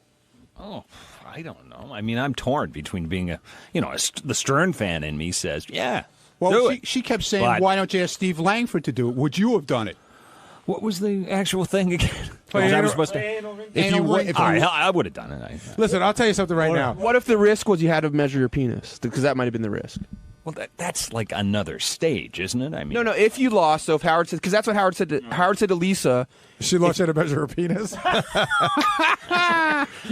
Jeez, I don't know. I'd have to think about that. Listen, if you lose, you lose. I give Langford credit because Steve Langford's got a big penis. We joke about it. We got an email from like an ex-girlfriend, blah blah blah, and he was against it. And at one point, you did say, "Well, I would never in a million years say to you what to do." And I haven't been able to find her, but if I did. We got a whole news team in here now? All right, Lisa, come on yeah, over. Lisa G. Wow. Lisa G now joining the wrap-up show. New team player. Step up, G. With the 8 guys ready to attack With my her. hoe shoes. Now, That was pretty funny. They got stuck. I'm no Cinderella. I thought Ronnie was saying horse. I thought Ronnie was saying horseshoes. No, horseshoes. Horseshoes. Okay. Hoe shoes. Lise, yes. You've heard the conversation. First of all, I am extremely flattered. This is the first time officially I heard this from Brad Driver, that it would be my story. I always felt that whatever Howard wanted, it's his wedding, it's his show. If he wanted Steve there, Shuley, whomever, that's the way it would be, and I would be accepting of it. Now, Lise, be honest. The day comes, the weekend comes, and for whatever reason, Howard decides, you know what, I think Langford should be doing this story. I've want to dig already deeper. tried that on, and that's fine with me, whatever Howard wants. And if you got assigned to following like Sal the whole day, That's what I do. All right, that's a team player on the news side of things, I would say. Thank you. You're welcome. The fact of the matter is, she's going to get the assignment. I mean, your question is theoretical, and the answer is she's going to get the assignment. Right, because we would never do a bit on the show where she didn't get the assignment and somebody else did. Yeah, Howard You would never know what's going to happen, Steve. Howard would never give you the assignment, Steve. I just think she's going to do it. I really do. And Now, if there were coverage, there may not be coverage. And Lisa, I know I love the idea. I think Gary was just saying, do it like the whole Entertainment Tonight thing. That's how I would love for it to happen. It should be done like the royal wedding. I love the idea of Ralph and Langford up in a tent and going, "Oh, I see so and so walking by. Lisa, can you please grab Sarah Silverman?" Lisa, how close were you to playing today? Because Ronnie was saying very you were close. It was a very tough decision, and I was listening, and Ronnie read it right. You could have pushed me either way. I even spoke to Brad about it, and I was very close. What stopped you? The losing part. The losing part. If I had to lose, that to me, just to make an analogy, would be like Steve Brandano not wanting to get a penis in his face. If that makes any sense to you, that's the way it feels to me. It does make sense, but you can see how people would see that they're nowhere near the same I can level. understand. Yes, I can. In fact, in some ways, and I'm not being sexist, it would be better for you to get a penis in your face. At least you're a woman. You know what I mean? Like that would be like less offensive than it was to Steve. Mark in Harrisburg, you're on the wrap-up show. Hey, guys, it's Mark, the patent attorney. In my experience, most weddings are usually a pain in the ass to attend. And so my question, especially for the guys, is it being part of the celebration that's the main draw, or is it the shame of being excluded that's really the issue? I could start by answering that. For me, you're right. Weddings generally suck. Howard's never thrown a party that wasn't fun and wasn't good. So I think that this will be, as weddings, it's not going to be a traditional wedding. The bride's not going to cut the cake. Nobody's going to get the garter. None of that crap's going to go on. It's going to be a fun party. But Gary, imagine if you weren't invited and like everyone else was. Oh, I'd be hurt. Sure, I would be. Yeah. But, I mean, Howard is downplaying and saying it's not going to be an event. It's not going to be a celeb-filled sort of thing. But because of Howard's status, it is an event. It's a velvet club. I mean, a velvet rope around a club. You're right. Getting into the wedding is validation for a lot of people. I totally see that. Yeah, and if he wasn't who he is, would you give a shit if you were invited? Well, it depends on who he was to if me. He's your boss, yeah. Yeah, I mean, right. In your office, if it's your boss, of course you want him to, you want to be included. But Howard's club is, such an exclusive club now, that Gary, you want to be a part of it. Does it also, in a way, diminish it to you if everyone else ends up getting invited? Not at all. Not at all. I think it does. Oh, it becomes less special? Maybe not to you, but I think, it'll become less special. You know what? I'm not being a jerk when I say this, but I think that no matter big or small, unless it was tiny, that I was probably going to be invited. So if more people are invited, I don't think it's diminished to me. Now, Lisa, why does it mean so much to you? Because Howard is the king of all media, and I look at it as an event, and also I like him as a person. He's got beautiful blue eyes, and I love weddings. I love his feet. You know what was and difficult? He's got so much. He's so smart. When Marianne from Brooklyn called, because I always agree with her, and I always think, oh shit, I have to hear what she's saying, and she almost pushed me the other way. That was when it was really tough. And you feel that the news should be there. Let's remove you for the equation. You feel the news should be there, correct? Yes, he formed a news department to cover the world of Howard. This is the biggest event in broadcasting. He's Howard Stern. He's getting married. To develop a news department and then not have them cover it, it doesn't make sense to me. Well, since it is the Howard 100 News, he does reserve the right to say no. It is his news department. He's the chief editor, assignment editor, desk editor. He's Perry White.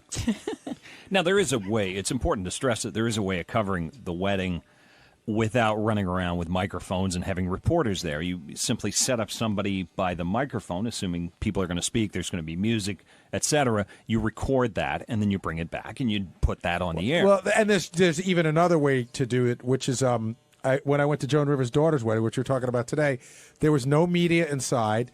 And then when people got outside, I saw people talking to the press, and that's a way it gets covered as well. But Lisa, are you gonna dress like you would go to a regular wedding, really nice, or more newswoman like? Like, how are you gonna look at this wedding? Well, if we get to cover it, I'll dress appropriately for the wedding. If it's this formal attire, I feel we should be dressed in formal attire. They do the same thing on TV, on Entertainment Tonight and Extra when they go and cover, let's say, the Grammys, the Emmys, the Tonys. They're dressed formally. So and I are would you do the looking at same. dresses already and stuff? No. What if he wants you to wear like that outfit that anal ring toss? I'm going to buy you your shoes, though. Or what about the Howard 100 News jacket? Yeah, the gold jacket. Look, I know Howard said he wants us to wear it. If he does, then that's what we do. Okay, will it be bad if, when, how the band takes a break and they all eat at that little table behind the curtain? If you had to, you know what I'm talking about? Yes, I do. If you had to eat with the band, would that be okay? I'm prepared. Look, we haven't been invited to any of his parties. I haven't been. I love when you go to a wedding and you get drunk and lost looking for the bathroom and you go behind that curtain and 7 guys in the band are eating. But Lisa, do you feel like you should have been? I should have been what? Invited to I know that stuff. You use the word entitled. Yeah. And that's not how I feel. I feel like how I just explained it. Then why did you create a news team to cover the world of Howard and not have them at the biggest event in Howard's history here? One of the biggest events. One was starting broadcasting here, which we covered. And his wedding, he's been talking about it for a year and a half. So let me ask you a question. If in 2 years Beth got pregnant, do you feel that you should be, how close do you feel you should be to the birth? Should you be in the... I don't feel that's the same. They don't cover the births in People magazine. They have the first baby picture. Right. So should you get the first baby interview? Yes. No, but Lisa, even if he has no news at his wedding, do you think you should still be invited as a friend of Howard? Right, that was a question. Take away Lisa G, the news person. Should Lisa G, the human, be invited? The friend of Howard. Considering the world of Howard and who his friends are, I am on a very low tier. But I've always said in this world, it's not about quantity, it's about a quality of a relationship, a friendship. So even though I haven't known Howard a long time, I would hope he would feel that he likes me as a person, take away the news part of it. But no, I am not on his list. Steve Langford? Steve in the corner. My feeling is if you're talking about not news coverage, but just being invited to the wedding, my answer is absolutely not. The Howard 100 News team showed up about 25 or 30 years late on this deal. We're not on the same level as you guys. Now, Lisa, Ronnie often accuses you of not being a team player, and I know it upsets Ronnie at times. What do you have to say to that? Well, it upsets me, too, because I'm on the news team. I'm not here to get penises in my face. Yeah, but you had your chance today to be a team player. And I would have lost. I probably would have lost. But, Lisa, you could have made up some stupid story about... Yeah, but that's not me. I don't lie. I mean, that's not me. You didn't have to lie. You could have exaggerated in a different way. But I know Howard. He likes detail. All right, I just got one question. The answer to the question, the last time you had sex, is the first digit of the year or 2. Oh, yes. Okay, good. What was the question? I wanted to make sure. The last time she had sex, I wanted to make sure the first digit of the year was a 2. I wanted to make sure it wasn't like 1999. I know. I said to Brad, I pulled him aside. I said, "Let's talk about this. What do you think?" And I said, "I hope I remember." I saw you in the doorway. Was it a 4-digit number? Stop it. Hey, this is John Hine, and on Wednesday's wrap-up show, Sal stopped by and told us exactly how he feels about not being invited to Howard and Beth's wedding in a truly magnanimous gesture. Here it is. I've made up with Beth. Beth was the better person. She was kind enough to say, let's put it in the past. And so then who's behind this if you and Beth are made up? Nobody. It's just like you said. It's still it still lingers in them, and it upsets them. But so if you that action, but doesn't she have the right? Sure, she has. Of course, she has the right. Whose day is the wedding? To me, it's more always the bride. It's more Beth, right? And the guy's just a fucking the slumpy moron behind her going, okay, That you think guys want flowers on the fucking tables? We could give a shit. I could get married in a fucking tent with a kerosene heater and a case of beer and get a blowjob. I'd be the happiest man in the world. What does it come down? But no, you have to have the flowers. You have to have the $15,000 wedding dress. Who cares about? Guys don't give a shit about any of that. I haven't even watched my videotape since I got married. What? It's just a reminder of the $40,000 I spent on a pile of shit that I never cared about to begin with. Wait, who's the pile of shit? All the money I spent on garbage. What was your wedding? I love when you see all these fat Italian broads fist fight over that goddamn centerpiece. You take it home and it dies in 2 days. But it's Sal. so women are. This is a woman's day. They're so caught up in it. So if she's so caught up in that, and women are so caught up in that aspect, why can't the guy say, hey? You got the flowers, you got the dress, you got the designers, you got everything, you got Billy Joel. Can you do me one favor? There's a guy who works for me. You know, he's a little stupid, a little retarded. He goes over the, you know, sometimes he crosses the line. One favor. He'll be quiet. Just let him come. Okay, honey, I can understand that. Boom, boom. Done deal. I love how Billy Joel got lumped in with the flowers and the designer dress. So you feel that Howard isn't going to bat for you in this situation? I don't necessarily feel that. I just think, you know, I'm certainly not a priority to him, and I understand that. But, you know, it would just be nice if he said, let the guy go. He works with me. We get along. But see, but he's not. In your scenario, and that's fine. In your scenario, if Howard were to do that, it would almost be like then he was now controlling her. He's going to say, you do this. It would be a compromise. That's what a marriage is all about. And what's a compromise? She doesn't want you to be there. I just explained He doesn't want you to be there. The compromise is that you come. Well, it's compromising with Sal. Well, I don't understand the compromise. So does this mean if you, or just hypothetically speaking, somebody throws him another surprise birthday party, am I not invited because... No, because I'm throwing the party. It would be my decision to have you come, and I would have you come. If Beth's throwing that party, you ain't coming. Right. See that? But if I were throwing the party, you'd be there in a minute. That's the unfortunate thing because... Again, I'm really grateful that Beth was kind enough to forgive me, but I find it odd that if you forgive somebody and then also like, I forgive you, but you're not here, you're not there, you're not there. I'm not even positive that Howard and Beth won't have a party in 2 years. I'm pretty sure you'd be invited to that. I think it's the wedding thing. It's the wedding day. It's the most important day, and I get it. And you sort of crapped on that. And I think if it were a summer party, you'd probably be invited. Then that's fine. I just think it would be magnanimous. I can't say that word. Be what? Try again. Yeah, try again. No, I just think it would be nice if they just, you know, put it aside and said, hey, you know what, this is our way of saying that it's all good, you know. But why do they have to? They don't, but it would be nice. For who? For Sal. Of course. But you know what? It'd be and them. You would come across so much better if you were magnanimous. Magnanimous. And you just said, wow, I must have hurt her feelings. I feel bad about that. I'm not going to make an issue of it. And that's exactly. And I hope one day we can have a I haven't made an back issue. again. Every day you guys are on the air. No, but today you came up hold on. and you said, Howard, you want me there, but you're not fighting for me. You're being a pussy. No, I didn't say he's a pussy. No, I'm characterizing what you said. But the thing is that, you know, it's his call. It's his future wife. It's his, you know, and that's it. That's the way it is. Keep writing but it you off guys, every day you guys go on the air. Sal's, you make sure that I hear it. And I don't care. I know you're pushing my buttons. Sal's not invited. Sal's not invited. Sal's not. Yesterday I didn't make a stink. You guys ran in the studio and said I made a stink about the wedding. Did I make a stink, Richard, sitting next to you? No. I don't say a word about this wedding. Swear on the life of your 3 children and the life of Jesus Christ that this doesn't bother you. It bothers me, not the wedding ceremony itself. It bothers me that there's a conflict within our friendship that I'm not invited. But it bothers you. When you say it doesn't bother you, yeah, it does, you. but I can live with it, and I get it. And I also respect Beth's wishes to not have me there. It's just that I thought that at this point we could put it aside and move on. But whatever. You're in here today because you went into the studio and they spent a good part of the show I'm in here today talking about it. I'm in here today because, you know, he's pouring his heart out like Julio Iglesias without the music about how in love he is and this and that. And it sounds like, he's already, you know, I hate this, pussy whipped, you know. It sounds like he loves her. Well, good, but I'm saying that. Are you like, as a friend, smacking him in the head and saying, hey, look what's going on here, Howard? When my wife told me to fluff up the pillows, he goes, you go home, you open the door, he goes, I put my boots in dog shit and stomp all over the house and then tell my wife, you clean it up. You didn't actually do that, did you? No, I didn't. I'd like to. But that's the guy, I'm sorry, but that's the guy that I'm used to listening to. So when I hear a guy today, oh, yeah, you know, she's doing this, she's doing that, she's getting the thing, and you can hear him sweating it out. You can hear him getting all crabbed out and stressed. And I go, dude, it sounds like you lost the war already.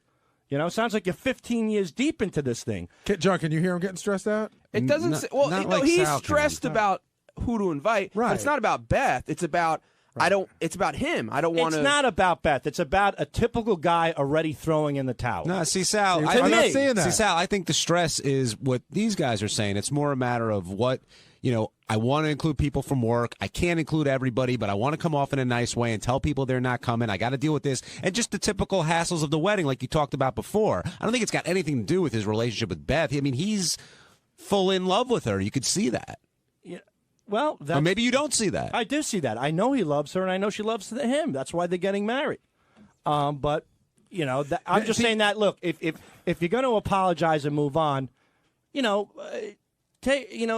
put put it in, take your words and put them into action, so to speak. You know what I mean? It's like, all right, I thought we're moving on here. Yeah, I fucked up. Yeah, I'm taking responsibility for that. And yes, I can live without going to the wedding. See, one of the issues, but I just don't feel like we're progressing in the right direction. But why does she have to progress at all? That's doesn't. the whole point. She doesn't. See, but you keep saying, I'm over this. It's her day. I'm going to be magnanimous and all that stuff. But every one of those sentences is followed by a but. But there's a man involved. You know what I mean? There's a guy involved who I know, who I get along with, that it would be nice if he said, all right, you know what? Put him in the corner. When you throw in the quiet. but, you say, I understand, I accept this, but I really don't understand. No, Whenever you say but, it's you really don't understand. The but is it would be nice if I could go to the wedding by Howard saying that, and it's Howard showing that he's past it and we can all get along. All right, That's the big but. It's more of Sal's past it. Yeah, I am. Well, let me take one more crack at this, Sal. I didn't even want to come into this Why? and talk about it. No, I'm no, done with this. I'm being serious. Let me take one more crack. You feel like, look, you want Howard to step up for you and say, hey, Beth, I work with this guy. I'd really like him to be there. Is that fair to say? No. I don't want him to, stand up for me. I'm saying that when you're putting the one together, it would be nice if you said, hey, we could throw this guy into the mix. Everything's fine. So what's the That's difference stepping between, up for you? What's the Yeah, difference so between to what speak. you're I don't want him to do backflips. I don't want him to jump through hoops of fire. But the other side of that is he's stepping up for Beth and saying, I don't want to ruin her day. I respect her wishes. Half of this is hers. You know what, Sal? You're not going to come. And I said fine, but it's a little upsetting to me as a friend. Fine, but. All right, how about just fine? Fine, I'm good with it. Fine, I'm good. Finito. That's it. Lock up the doors, throw away the keys. I am fine and finished. I don't give a shit. Hey, it's Benji. On Thursday's wrap-up show, we talked about whether Howard, Robin, and the rest of the in-studio people know the rest of the back office people, if they would recognize their names. Like this guy filming right now, if they knew him.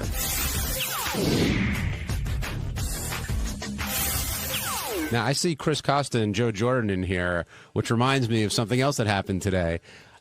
Howard and Robin and Artie getting into an argument about who recognizes the faces of the staff who've been here for a number of years.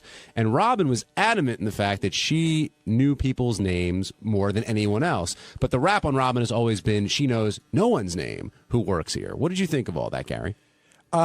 We needed the right set of people. Neither one of them knew any of the guys from the TV show.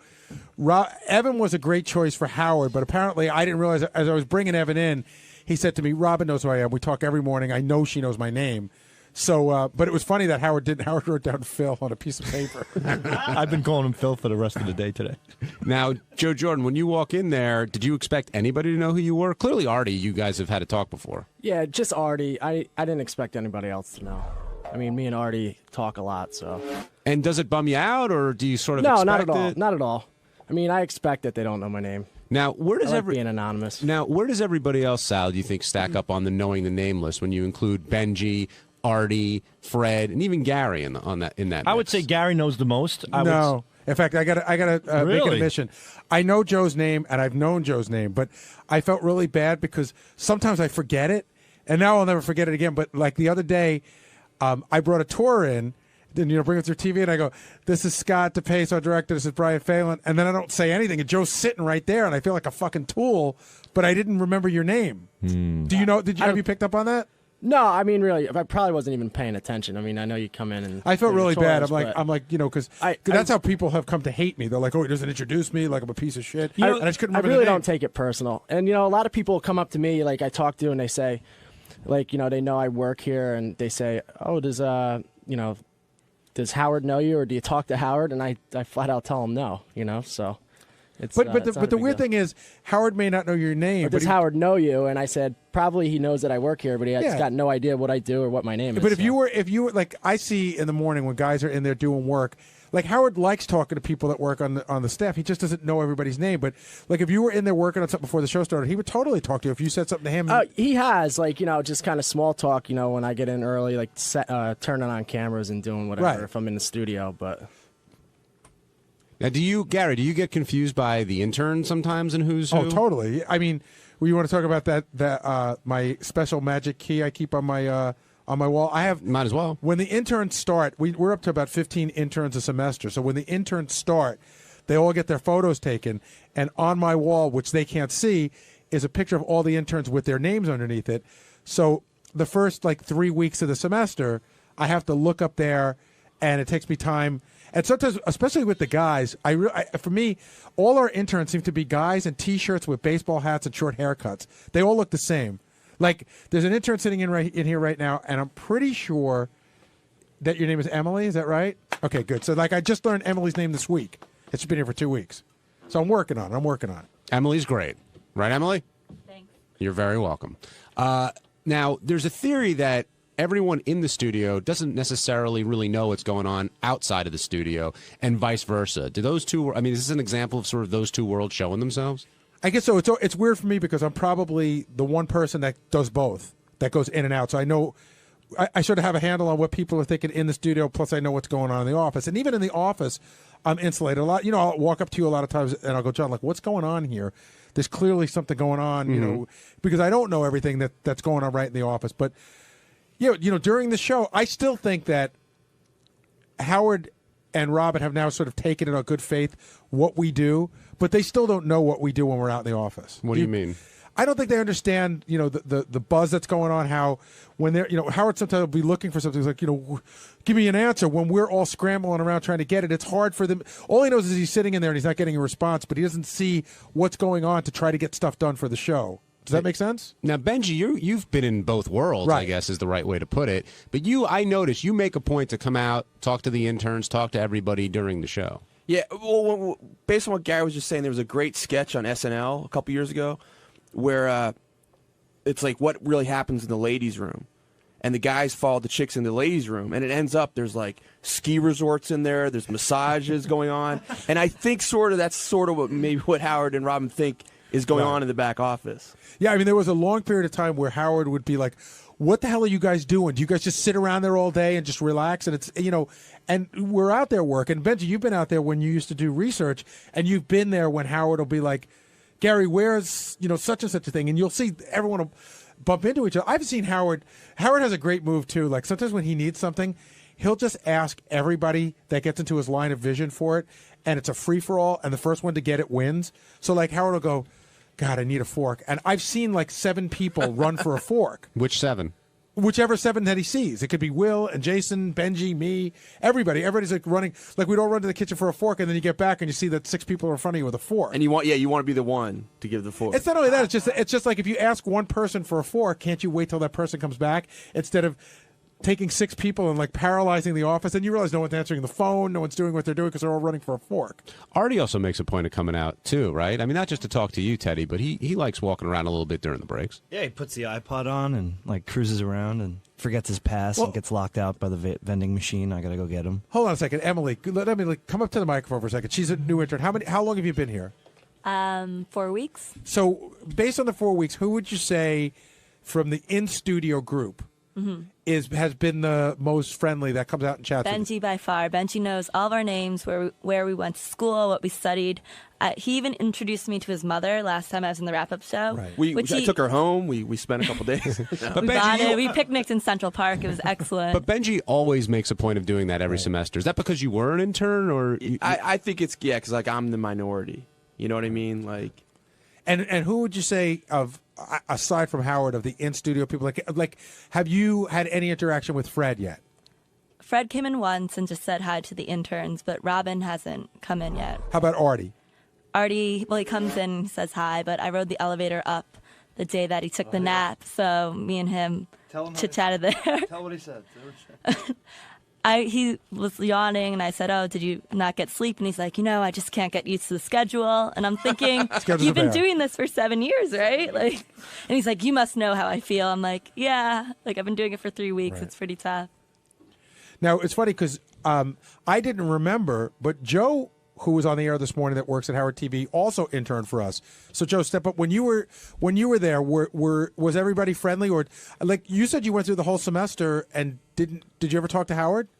Only at the end when he signed my picture. At the end of the semester, we let everybody come in and take a photo and sign it. Howard's really grateful for the interns, but you don't really get a chance to see him much during the semester. No, not really. And I gotta second the thing on Benji. Benji was great back when I was an intern back in 2000. Was he in the studio or in the office back then? He was in the studio. He was in the studio. But again, made a point of knowing everybody's name, learning your name, and by the time you were there for a week, he knew who you were. So. And Joe, who was the most difficult to get along with in the office? Back then? Yeah. Stuttering John, by far. He said John would break his balls a lot if you didn't transfer the phone call correctly, and I think that goes for everyone that worked with Stuttering John, or every intern. See, I got yelled at as an intern by this woman I worked at this place with 3 people. 2 of them were unbelievably nice to me. One of them used to yell at me all the time. So I really go out of my way not to yell at interns. And even when I get like a little mad, like listen, you got to know that. I always end up calling them back in and apologizing because I just feel so bad. And the other cool move that Howard does, I think, is having the interns sit in on the creative meetings every Unbelievable. week. I don't think any other show does that. Like, literally gives you access where the interns can pitch and be as involved in the show as they want to be. Plus, I love when Howard makes it a point every time we have a new batch of interns, how he does that welcoming greeting, which is really, really nice. And it makes them feel real comfortable. That's where it's a real meritocracy. Like, if it's a good idea, Howard will explore it. Doesn't matter where it comes from. Yeah, no, he's like that. That's why he lets everybody sit in. He doesn't care if you're pulling cable for the TV show, if you're a legendary TV writer, or if you're an intern. Puerto Ricans. But a good idea. And Howard, on some level, almost has a fascination with ideas that don't come from the traditional places because he just feels it's just more genuine. Well, he's also, I think, at meetings, he'll be more gentle with someone that hasn't been there for years. He's super, super supportive and nice of the interns because what will happen a lot of times is different interns every semester. We've been doing these meetings for 10 years. So a lot of times an intern will raise their hand with an idea that we all know has been pitched before and shot down for whatever reason, but he'll never make anybody feel stupid about doing it or anything like that. He'll be like, you know what, that's a great idea. We talked about that a while ago, but we'll look into that again. He's like always the classic. There's this TV show, I'm Smarter Than a Fifth Grader. Right.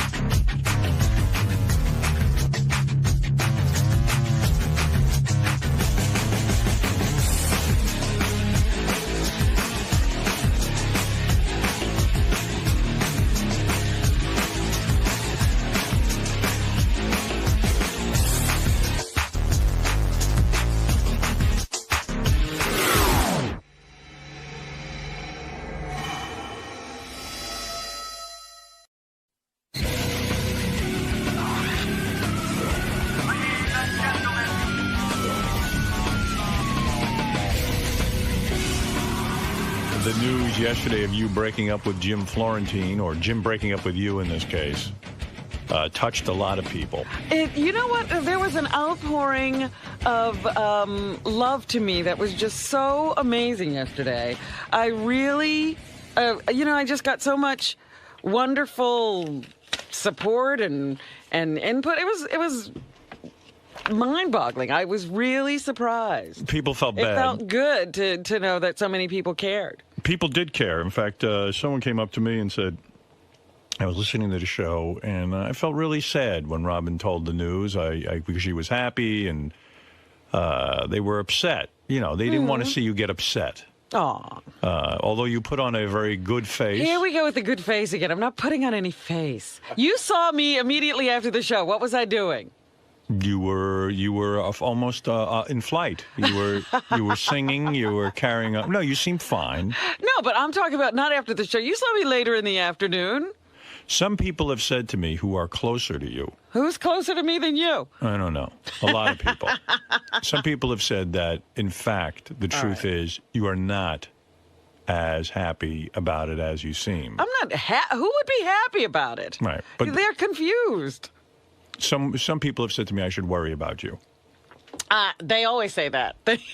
No, some people have said that this is actually not They're the always hunky-dory story, telling Robin. you this stuff about me because I don't react the way other people do to things.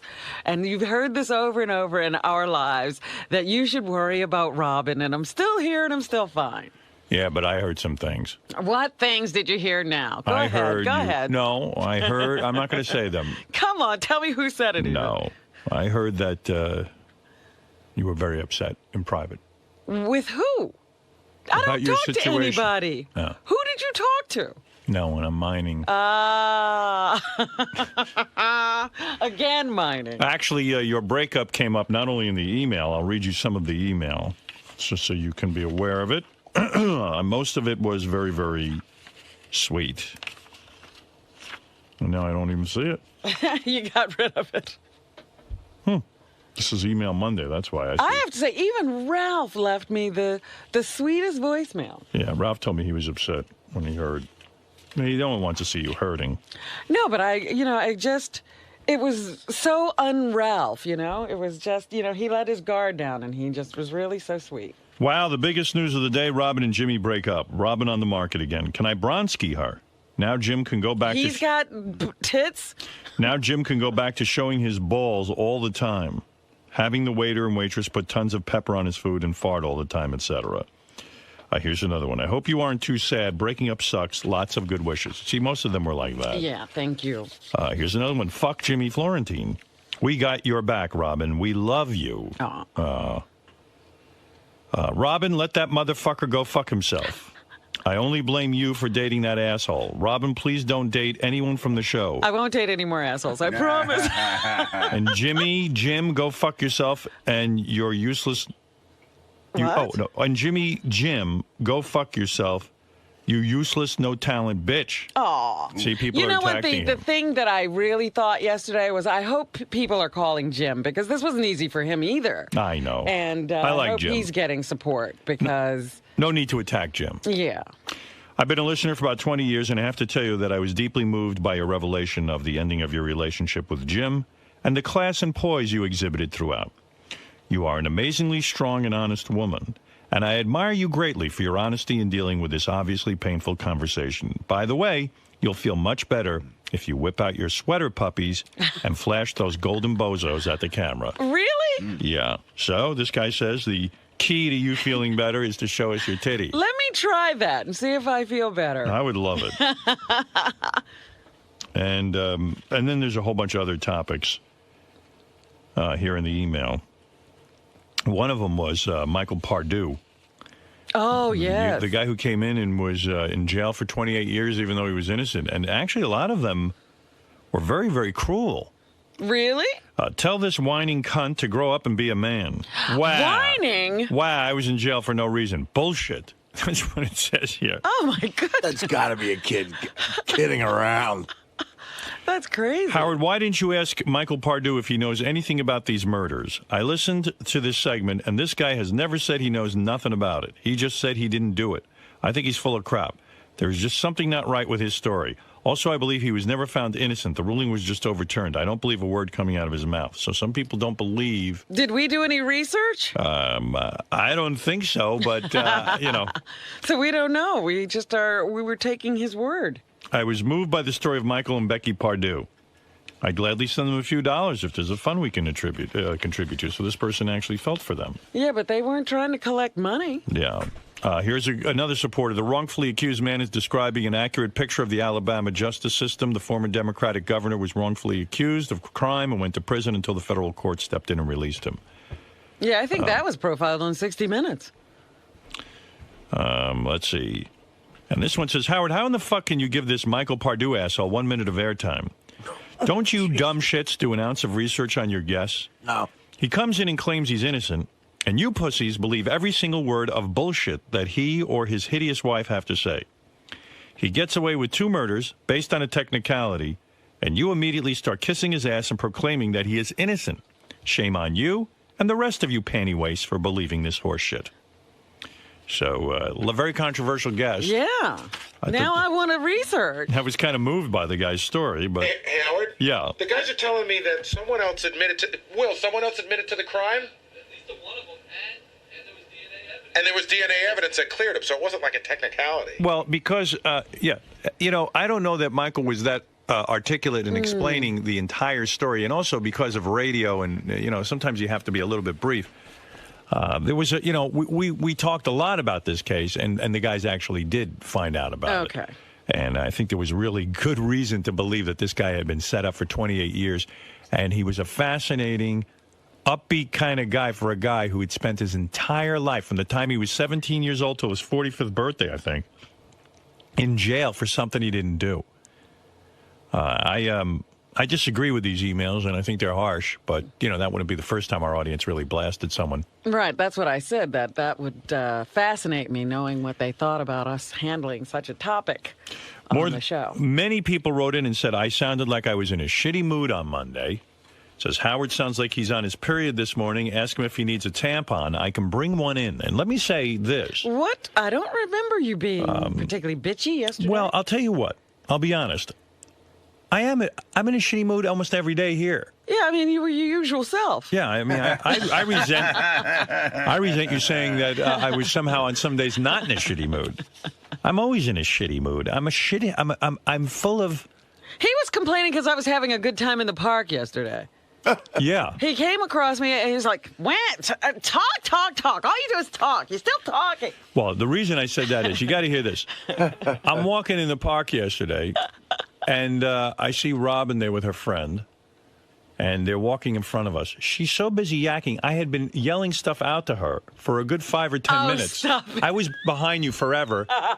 And my friend Pat and I are behind Robin and her friend, and I'm going, look at this. She does not even hear me. She's so busy yakking it up. I go, hey, don't you work? I yell out to her. Don't you yak it up all morning? Why don't you, why don't you shut up for a minute? So, I'm trying to be funny. And she doesn't even hear me being funny. Meanwhile, now I've yelled out and people are watching me because I'm yelling stuff out. Yeah. You know what I mean? Now it's not going over so well, so I'm embarrassed.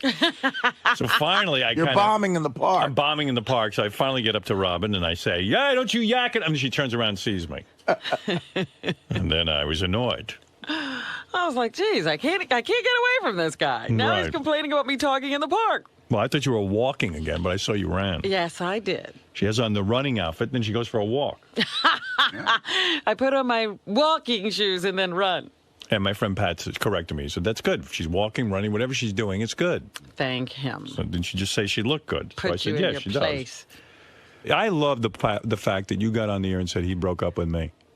Well, that was what happened. Wow. Sometimes people don't manage to make it, and one or the other leaves, and it's always this thing about the woman supposed to do the breaking up. Yeah, you made a really good point yesterday. I don't like when guys do that. And I have to admit I've been guilty of it. And I said, it dishonors the good times if you start fucking a person, in a bad way, just to make them break up with you at the end of the relationship. Just say you want to go. Right. Yeah, I thought that was a pretty good point you made. And I think I've been guilty of that, but I think I've matured somewhat. Mm-hmm. I don't think I handled myself like that in recent years. Uh-huh. Where, as a guy, or maybe even girls do this too, you start to act so fucked up so that the other person wants to break it off. Right. You almost act like... you actually start mistreating the people who you care were about you. happy with a few weeks or months ago. You start doing heroin. Yeah, you do silly things and mistreat them, and that's not a good thing to do. Yeah. Yeah, that was pretty cool the way you said that, and I admire that you brought that up. So in other words, and you said, hey, you don't need to do this. Just tell me how you feel. I was like, what do you need me to throw you out? Right. I'm not doing that. You have to say, I have to go, or I need to go, or I want to go. But you have to say it. Yeah. Guys do that too much.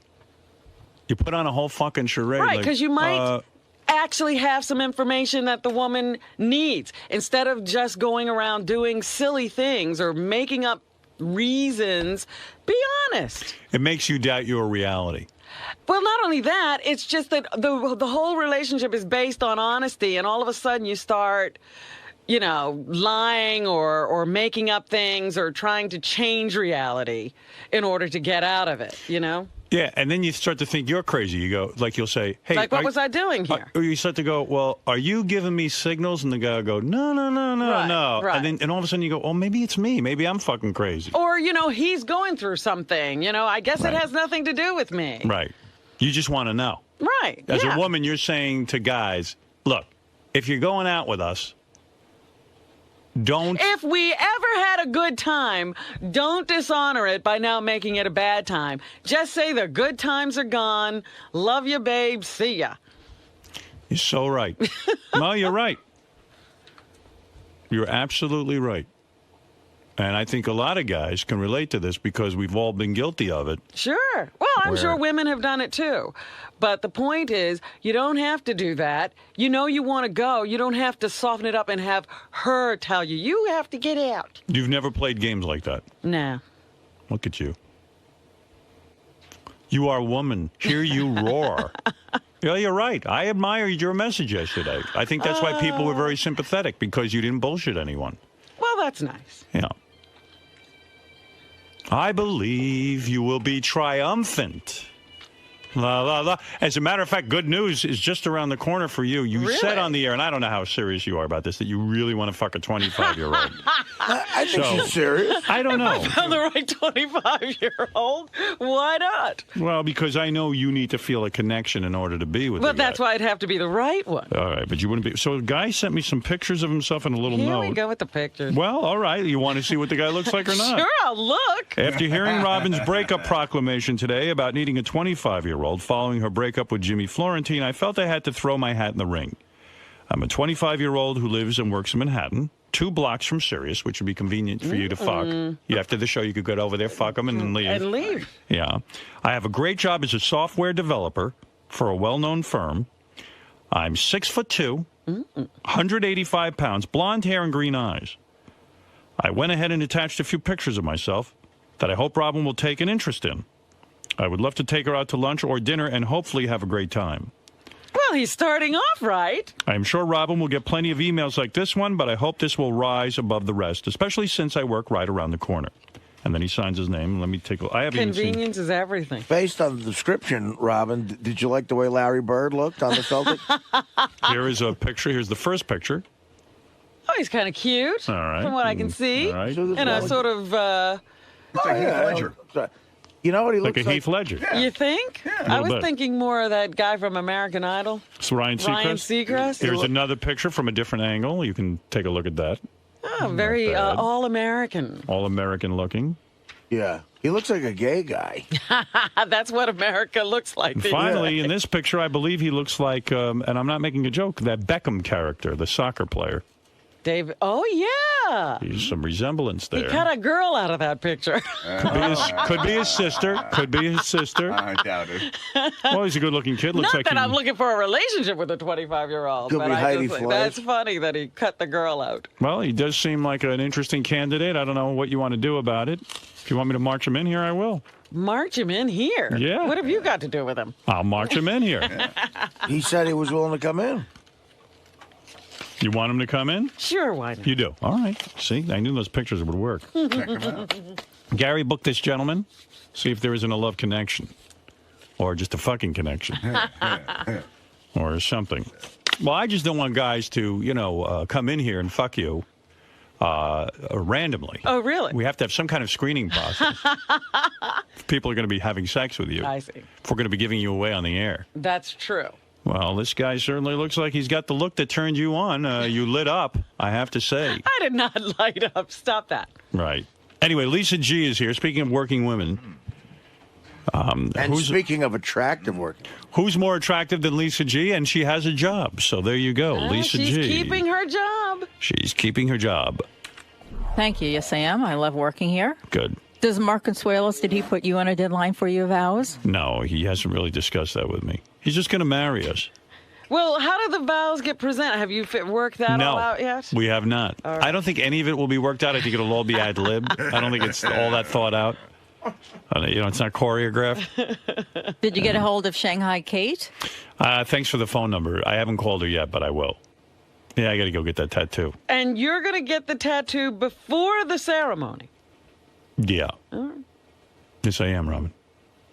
So when are you getting the tattoo? I was going to go this week, but I don't think I'm going to have time. I just, anything could happen. I'd wait until after.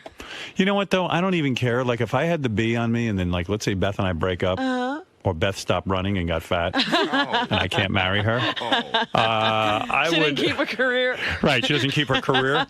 I would just keep the bee on there almost as like a reminder of something. It would be like, I've kind of worked that out in my head that the tattoo, I'm all about the tattoo. And let's say it doesn't work out. Let's be realistic. Let's not be assholes and think that, my marriage is destined to work out. It stands the same test that all As marriages do. Any other, yes. You know, who knows? I mean, Beth can wake up a year from now and go, I need to have a baby. That's it. We've already decided. Divorce. Because I ain't having a baby. I love that woman, but I'm not having a baby. Because I would stop being in love. I'd be miserable. I'd be tortured. You would. You Yes. would literally stop being in love. I would. Well, I told her that that. sounds like a choice to me. Yeah.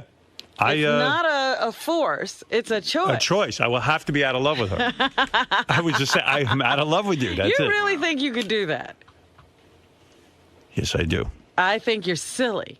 You don't think so, Lisa? You'd be a great dad. I was a Again. great dad. He is a great dad. You know what I mean? To a new baby. I don't even know that I'm a great dad. You'd have to ask my kids that. I don't know if they think they're that. no judges. Yeah, I know. You know what? As a matter of fact, they don't even know how good a dad That's they right. have. They are no judges. Yeah.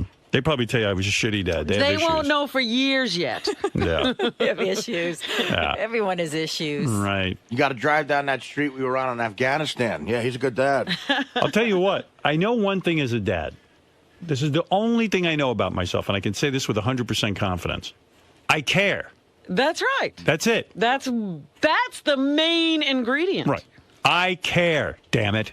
About what? I care about them. I care how they are doing. I know. I'm telling you. I mean, what other That is prerequisite? the primary Am I perfect? ingredient. Do I know every fucking answer? Do I know what to do? Do I I know? doubt if you had very many answers at all. But I do care what happens to them in life. This discussion helped me, though, because it made me think of a joke for the toast. Oh, Thank you. Which I'm writing. Write all of it down, please. Don't forget anything. He's working on his deadline, too. 3 girls, that's tough. It's definitely a challenge. And the fact of the matter is that I've gone through it, and Beth knows this about me, and I have had my fill of it. In other words, I feel full from it. In other words, I've eaten a big meal. You've had it. Yeah. You're satisfied. I've had 50 Big Macs, 100 fries, and 30 Big Cokes. You've had 6 peanut butter and jelly sandwiches. That's right. I'm as bloated as High Pitch Eric. But as I found out, there's always room for more. Yes, you did. Is that Jell-O on that plate? But look at the problems it's given you. So there you go. You're saying one more might give you a heart attack? Well, let me just by.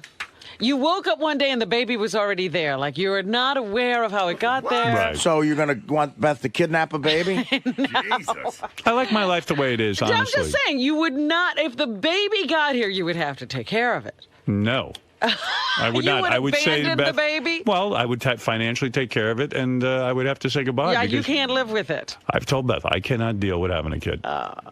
And she knows that about me. And she says she doesn't want children. I believe I'm taking her at her word. Yes, but my point is that you could do it. I could do. Listen, I could go to prison for 50 years and No, get you through couldn't. it. You couldn't. You I'd couldn't. probably crumble. You couldn't do that at I'd all. probably go insane in jail. And you know I hear what? these stories like that guy's story yesterday. I would die. I Yeah. would just die. Yeah, me too. I could not do it. Well, now you know how I feel about having a kid. Oh, stop. It's enough. Listen, when I had my 3 kids, I was super motivated. I was like, I want more kids. That was it, though. I mean, I was done. I mean, that's enough.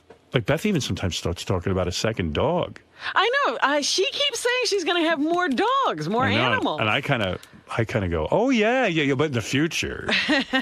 I mean, I like having my one dog. I mean, right, you're a one-dog kind of guy. I see these people. They get multiple dogs. Some of them can't handle it. They think they can. The people don't know themselves. They can't handle it. Well, they're not disciplined. They're not Right. ready for this responsibility. Dogs are a big responsibility. I'm not kidding you. I mean, we're constantly with that dog every minute. Mm-hmm. We That love it. dog in particular with its problems. You bet. its Always. rashes. And, No, she doesn't get rashes. well, you got to keep her clean. Right. Oh, that's it. Yeah, the other day I take her. She had like a. She was between her paws were raw, so I had to let her rest for a day. You know, I mean, constantly with the dog. You I know wouldn't- more about that dog than you do about yourself. I do. I know everything about that dog. I know when she shits. I know when she pisses. I know when she's eating. I know everything about her. She's with me every minute. Isn't it horrible when you go to a vet and the vet says something like, "Well, how are her bowel movements?" And you go, And you know. "Oh, and you got full information. I pick them up with a bag. you got detailed reports." I was playing a chess game the other day. I hear in the background. And I'm like, I can't think. Shut up. I think when I was over your house, I kept the dog up from my snoring. Yeah, they're good. I gave it a taste of its own medicine. Yeah, she quieted down for a few days. You know, but Dana used to say to me as a test, maybe she said she would beg me like, just try to like the dog. What if I let you keep the dog for 3 days, and maybe that'll get you used to it. Right, get you into it. And I had to say to her, totally serious. I said, listen, that's not a good idea because I don't think I could intentionally ever kill a dog. I don't think I could. But I might, leave accidentally. Well, I might leave it untied next to the. Well, he's not into dogs. That's it. And yeah. Dana couldn't accept it. He's not into it. And it's a big fucking dog. Do you know how many people I know who were not into dogs who are now totally in love with dogs? Yeah, they're assholes. That's Mel Karmazin. That's true. Not him. Don Buchwald. No, him is right. That's true. They just went crazy once they got to know a dog, and That's a now good point. they wouldn't be without one. Well, there you go. Robin, what's with the kick with 25-year-olds? What's not to love about a 25-year-old? Isn't that a little young? I didn't say I wanted to have a relationship with a 25-year-old. You just want to bang a 25-year-old. I said I wanted to have some fun with a 25-year-old. No, what'd you think of the... A certain unnamed person was telling me a story not too long ago about once during a break in relationships having a little affair, shall we say, with someone considerably younger. And even Hulk Hogan's ex has been cavorting with a 19-year-old. I'm not going that far. That's true. So, but they tell me there's something very interesting about it. And you want to find out what that is. I want to know what that is. What'd you think of the guy who wrote in today? I don't think anything of him. We'll see when he gets here. Physically, he looked kind of cute. Looked like someone you want to date or be with? Well, I don't know that. I don't know that anybody sort of looks like who you want to date. It's a personality thing more than anything. So we'll see. We'll see what he's like when he gets here.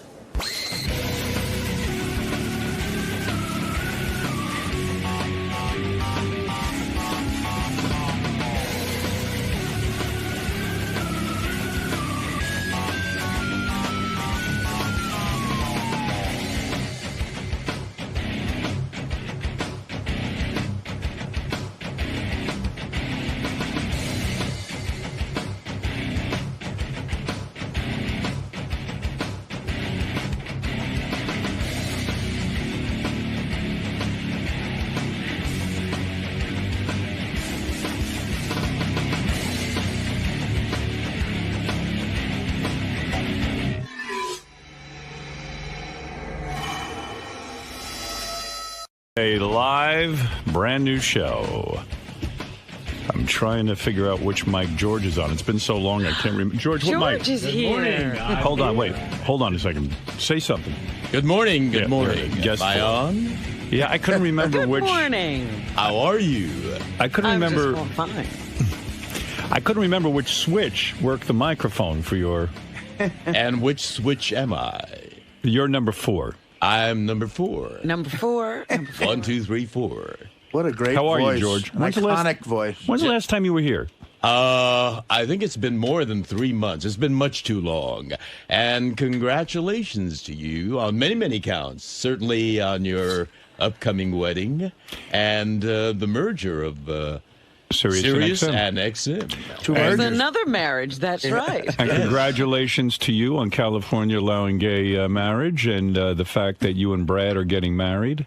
I already sent you. Did you get our gift yet? No, not yet. Yeah, okay. We've been out of town an awful lot. All right. I'm a happy guy to be hitched to the guy I love with loving family and friends surrounding us. How much happier can one get? It almost became like the biggest thing in your career, even bigger than Star Trek or Heroes. I'm telling you, the way the press covered it, we weren't quite prepared for that. We were just swarmed by that massive media coverage. Well, there's you, there's Ellen DeGeneres. Yes. And last weekend. Yeah, I mean, that's it. Here gay marriage went through, but they needed to put a famous face on it. And you guys were right there. You became the spokesperson. Well, we're doing what we wanted to do, and our Supreme Court finally gave us. Well, they said, you guys have been living in sin for 21 years, so it's about time you made it legit. That's right. Might as well make you legal. Are you nervous? When is the wedding? It's the 14th of September. Okay. Next month. Did you get a marriage license yet? Oh, that's when we got that massive media coverage. I see. So we do have the license now. Now, when you get a marriage license, because I've been looking into this, you've got to. Oh, you haven't gotten yours yet? No. Oh, you haven't? No. Oh, even though it's been reported everywhere that I'm married. That's right. I don't know how the fuck that happened. I mean, there must be 5,000 reports I could play you about that I got married this weekend. And I wish everyone would calm down. Who cares if I'm married or not? I'm telling you this. I never saw such interest in a non-thing. Too many media outlets. Yeah. And they That's love what to it get is. it wrong. Yeah. I mean, they had us already married, too. Is All we that did was right? get the license. Yeah, so you got the license. Did you have, you have to have a birth certificate? Oh, you do? Yeah. A driver's license? We didn't have to have our birth certificate, only our driver's license. That's it? And $70. You have to have a birth certificate? Oh, yeah. You have to have, there's 4 or 5 things you have to have from each column, and you have to match one of the columns. Really?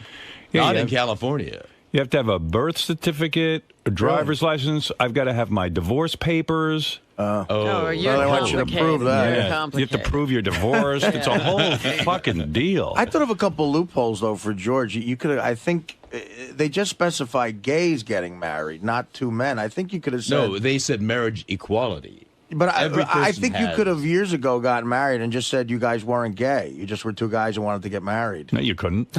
What are you talking about? Yeah, you just say, look, we're not gay guys. We just Hey. want to get married. So when my question was, when you went down to the, City Hall. the city or wherever hall, you go. did you have any thoughts like, wow, this could fuck everything up. This could mess it all up.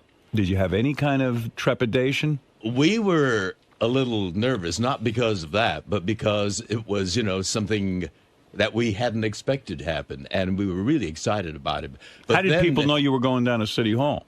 Well, the press, this was the first day that marriage equality was going to start happening. I see. So the press was there in mass. And when we showed up, we were just, swarmed by them. We couldn't move. And then they asked, the mayor of West Hollywood was making a speech, and they asked me to make some comment at the same time, too. And so I said, may sweet equality live long and prosper. This is a big career move for you in a way. I mean, I never saw so much publicity. You're on Do fire. you think he's getting married just for his career? I think it's for Brad's career. I don't think so. Yeah, Brad's become a name now. I know. Mary Ann from Brooklyn, you're on the air. Good morning. I was going to congratulate you. I wanted to be the first caller, but I can't believe I was sucking into that. It was all over the post, the computer. People were calling me wherever I went. People said, I said, yeah, I guess. Barefoot on the beach. I knew it couldn't be at all. No. We first. Tell me, I would tell you when I'm getting married. I told you, we're having a family thing and a thing for our friends. So why did the Post print that? Why? Everything they print about me is wrong. I mean, in fact, I spoke with Lisa G through a third party, and because I said, well, according to Lisa G, and Lisa G said, look, I never reported that. I reported that Beth was going to wear a sundress or something with your family. Right, and barefoot on the beach. Something like that, and that's not even true. I don't even know what that is. So here's every media outlet reported it, and it's completely false. Could I give you my take, Howard? Isn't it going to be around like the Labor Day weekend when you have vacation? You know what? I don't even want to talk about it anymore. I'm sick of it. I'm actually starting to get, what do you call that, cold feet, not because I have any doubts about Beth. I just don't like all of this hoopla. It's too much, Howard. It's too much for me. I'm not George Takei. I can't handle it. He can't take it. I can't take it. You better talk him down. It's for you and your family to be I should have just taken her off somewhere and married her. It's what I wanted to do. I love you so much, Howard. I saw your Thank tattoo you. on your ring. It's hot, sexy thing, Howard. If it wasn't Beth, I wish it could have been me. No, you don't. Even Trust you me. laugh at that. I love You you, don't want me Howard. mounting you. Trust me, Marianne. I love you, All right, thank Howard. you very much. Congratulations. You have no anyway. idea what it's like when I mount a woman. Are you getting helicopters flying over your place? No, nothing like that. Oh, good. Yeah, it's enough already with this marriage stuff. mean, I know. The I'm like the bride to be here. Poor Brad. I saw him on the newscast when you guys were getting the marriage license. He looked like a deer in the headlights. He does not like being on camera. He looked like he was frozen. He gets very nervous very easily. Yeah. And the cameras and the photographers and the crowd really shook him up. Was it a romantic night, the night that you went and got the marriage license? I mean, here you'd been on TV. The two of you had been interviewed. Was there sex involved the night that you got your marriage license? The night before was wonderful. It was, because he was excited and you were excited. Exactly. But the night of... the night after we got the license. So you guys were so worked He was up. completely frozen. You guys were so worked up, Really? you blew each other, and then went down to the city hall. Wow. That's right. Right. We were, That's right. We were energetic. We were just full of vitality. Oh, wonderful. Let's go down and get the license. Oh. It was a happy occasion. Why not celebrate? We're getting the license. Now, in a situation like that, do you switch off positions? I mean, of course. Like who gets it? Or... You don't have to be gross. Come on, that's very We're personal. all thinking you brought it up. 69. Well, you two blew each other and went down. I'm sorry. I'm sorry to get gross. Listen, George is not only in a gay marriage; he's in the gayest marriage. Well, I'm right. just curious. So, you made love to Brad the night before you got your marriage license, and was it on a night you typically don't make love? Because I know you have set nights. Sunday. Right. Sunday's actually it's the morning. Sunday morning is always. Always. No matter what. When you should be in church, you're fucking a guy. Well, I am in church. Sunday morning always, right? Sunday morning always. Right. And then this was not a Sunday, was it? No, it was I think it was a Monday. Monday. So Monday. Right. So Sunday you had your normal sex. Right. And then Sunday night we did. And Sunday night you did because of Monday. Oh, so it was a double header. And Monday night, nothing happened. We were really were exhausted. Oh, well, I could have gone. So you wanted to go Monday night is when you watch football. So why would you? Brad was all frozen up. He was so he was a nervous wreck. Right. Really? Yeah. I understand that. Is Because he first of getting all, cold feet? We're talking to George. No, Maybe because there was Brad is getting cold feet. because there's he's not used to all this attention. I mean, I understand. But they were at home. He was going but he was going down to City Hall, and reporters are going to cover this thing. And what about your penis? The one show, Good Morning America. I think it was Good Morning America. You guys were next to each other, and Brad, he was had a smile concreted to his face. Yes, that expression never changed. And he kept you guys did look like the happiest two people alive. We did feel which great. was nice. Brad looks like a guy who's not out of the closet and just got outed. He's just like, it's hard on Brad. It is hard. But you don't think this will have any deleterious effect?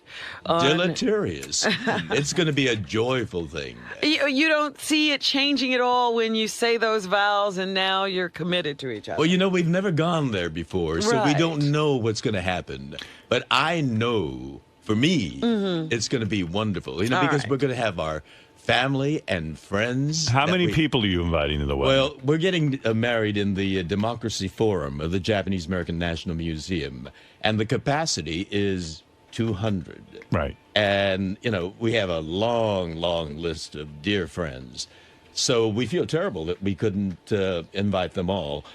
You guys are invited. But Yes, I thank you. know that, you have a show on Monday. We sent our regrets, but we I did know. send a gift. Oh, bless your heart. We thank you so much. That's very thoughtful. We haven't seen it yet, but we appreciate it very much. It's very kind of you. And I made a Artie, donation. Yes, I know. You were so generous. Thank you.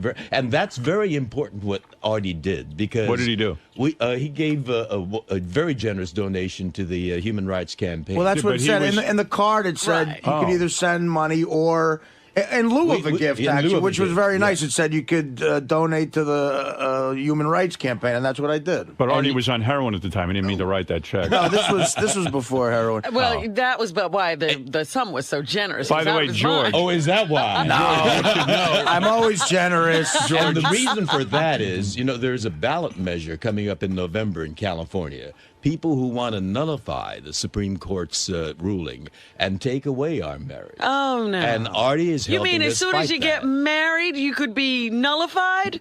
Well, we're gonna fight it tooth and nail. Can you believe people are wasting their time trying to... Arnold Schwarzenegger, good for him, is on our side this time. Finally, is he got on the opposed right to side. it. Well, remember on this show, you yelled at him and you told him did. off. And it obviously got through his head. I'm sorry I brought that name up. Yeah. King of all blacks, you're on the air in Ingleside, New Jersey. Yes, Howard, I love you, man, but you're very complicated and confusing. I don't understand why if you have beautiful kids, I don't understand the broken record, you have beautiful kids, why would you deny her of having kids? I don't understand. Well, I'm not denying her of anything because she's telling me she doesn't want kids. But she doesn't, trust me, I mean, she doesn't I need said that. to her, I don't want to deny you anything, so if you want kids, I'm not the guy for you. I can't raise more children. Even my mother said to me, I understand totally. Yeah, but everybody understands but her. No, you're not hearing me. Why are you talking for Beth? Did she call you this morning? You're saying, Beth, you're making this like it's an argument or a hassle. She said to me, I don't want children. I never have. When I was a little girl, I never dreamt about having kids, and it's not my thing. Listen, my niece is married. She doesn't want kids. Robin's been in a relationship. She could have had kids. She doesn't want kids. There are people out there who don't want kids. My friends Will and Carrie are married.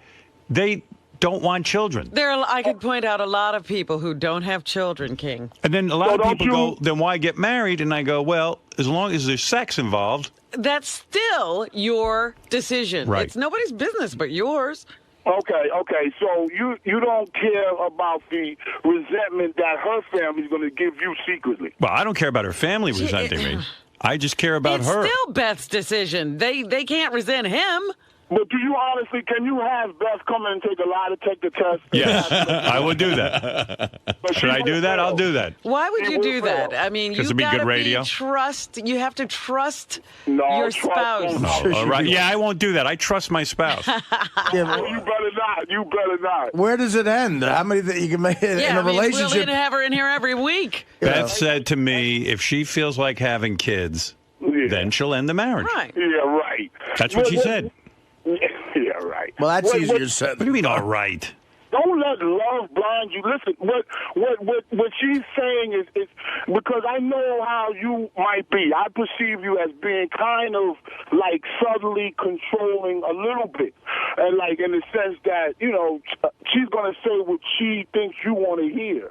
Right. Well, maybe so. But Let me tell him something. There are people who change their minds. That's one thing that can happen. She right now does not want to have children, and this is a fine relationship for her to be in. But there are also people who say, you know what, I want to be with this person so much, then I'll give up that dream because I want to be with them. Well, she's the first one. she told me last night she loves being with me. Right. As I was sitting there goofing on the Olympics. Well, obviously she loves being with you, and you love being with her, but she's still saying something that she thinks you want to hear. No, that's not necessarily come the on. case. This is King. so Just silly. stop it. You think He Jillian? doesn't even know her. Why are we listening to him? Let's say Beth and I broke up. You think Jillian Barbary would leave her husband for me? I think she would. Listen to the way she's carrying Yeah. on. I think if I called her and I said, think look, the grant is only safe as long as you're hooked up. yeah. Yeah, I really believe that. She told me she would have she'd sex get with rid me. of that tattoo in a minute. She came right up to me. She said, I'll have sex with you right now.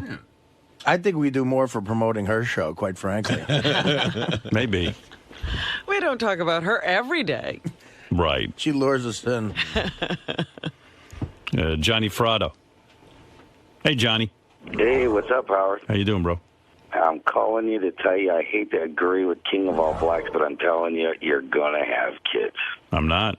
I'm not like you, dude. Johnny, did your wife... wife... listen to me. What? I swear to fucking God, I swear, I did not have any intentions to have kids. Not the second time around. Right. Well, I got one in the oven. Well, why? But how did that happen, Johnny? You know what, Robin? I don't know. I mean, You wear a rubber, you won't have kids. Doesn't he know that if you have sex with a woman, she'll get pregnant? What happened? Your wife started, browbeating you into it? no, this wasn't nothing discussed.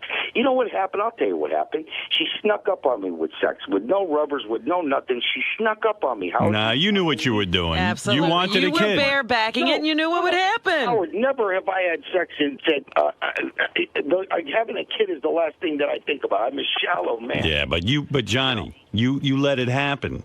I did let it happen. Yeah. So that's you. That ain't me. But I'm telling you, but listen to what I'm saying to you. This girl is a rational girl. It's not the girl. Like Robin and I said the last time, it's the brain. It's the body. No, Johnny, this was you making a decision to... Johnny, you made the decision to have the kid. You put it in her and you came. Yeah, but I mean, that ain't me. I honestly didn't. I never once, while that was going on, did I think, oh, our kid's going to result from this. I know that's very retarded, but honestly, I never gave that a thought at the time. But Johnny, just because you never gave it a thought doesn't mean you didn't do it. She didn't trick you. Right, you wanted a kid. Rob, I'm saying, if you trust me, Johnny, if you didn't want a kid, if someone said to you, look, if you put your penis in this woman, your penis is going to fall off. You would wear a rubber every time. No, but I'm saying to you, yeah, but there was you knew what you were doing. In other words, if I put my penis in Beth without a rubber, you're taking a chance. Then I'm going, hey, okay, I want to have a kid. On some level, there's something in the back of my mind saying if that happened, that'd be a good thing. She wants a kid, I'm telling you right now. Well, you don't know this girl. She's too, because see the thing with the animals, like I told you, a long time ago, we had a dog. There was a dog. Dog was the baby. Everything was fine. Dog was ask her where the dog is now. Dog's in Iowa. The dog got shipped out? Oh, the fucking dog. Oh, talk about and the motherfucker turned on me. Because he thought, she didn't want him no more. The dog was the baby. She bought clothes for the dog. The dog had little feeties and coats and sweaters and all kinds of stuff. And I thought, okay, this is perfect. We just keep dressing this dog up. It'll stay little. There's the play. All of a sudden, down the pike, here comes a baby. Now here comes another one. Wow. You know what I talk about every day? Baby names. Yeah. That's all we talk about. That's honest God, Robin. And you hate kids. I do hate kids. That's the fucked up part of this whole deal. I know. You're not even happy with your kids. No, I'm not. No, they've been a big disappointment to you. I raise them bad. That's what the problem is. I raise them. You're not a good father, right? I'm a terrible father. Right. Well, I buy them a lot of shit and everything, but they want to talk to me and stuff like that. Yeah, what's up with that? I know. I'm in therapy. I had to learn how to talk to my kids. Buy him someone to talk to. Listening to all this. I'll tell the little kid, go talk to Johnny. He's closer to your age. You know what I mean? You have a lot more. Poor Johnny. He likes you. Why, Johnny's in the room now playing. They fight over Guitar Hero. I had to go in there yesterday and tell him, okay, both you motherfuckers, shut that thing off. Johnny's 29. He's 7. 29 and 7. That's an age spread. I'll tell you, Johnny, I don't know what... And play Guitar Hero. I don't know what you're doing with your life. I'm trying to figure. I'm trying to save your life right now. Well, you are. I'm telling you. I'm not having kids. Beth, I'm telling you, Beth is. You can see just from pictures of her how she is a very. I'm telling you, it's coming. So then we shouldn't get married. No, but this is Johnny saying this. I know. Johnny's ruining it. Sure. Nail Jillian Barbary when she gets to the wedding, not before the wedding. Not after, before the wedding. Right. All right, listen. You get your revenge in advance. Johnny, I got to move on, but thank you for the call. You know, Howard, listening to this discussion, it makes me so grateful I'm gay. You're not kidding. It eliminates a lot. We can have sex and not have that anguish at all. I have a gay friend who once said to me, he goes, oh, man, he goes, if I was heterosexual, things would be so much less complicated. I go, no, just the opposite.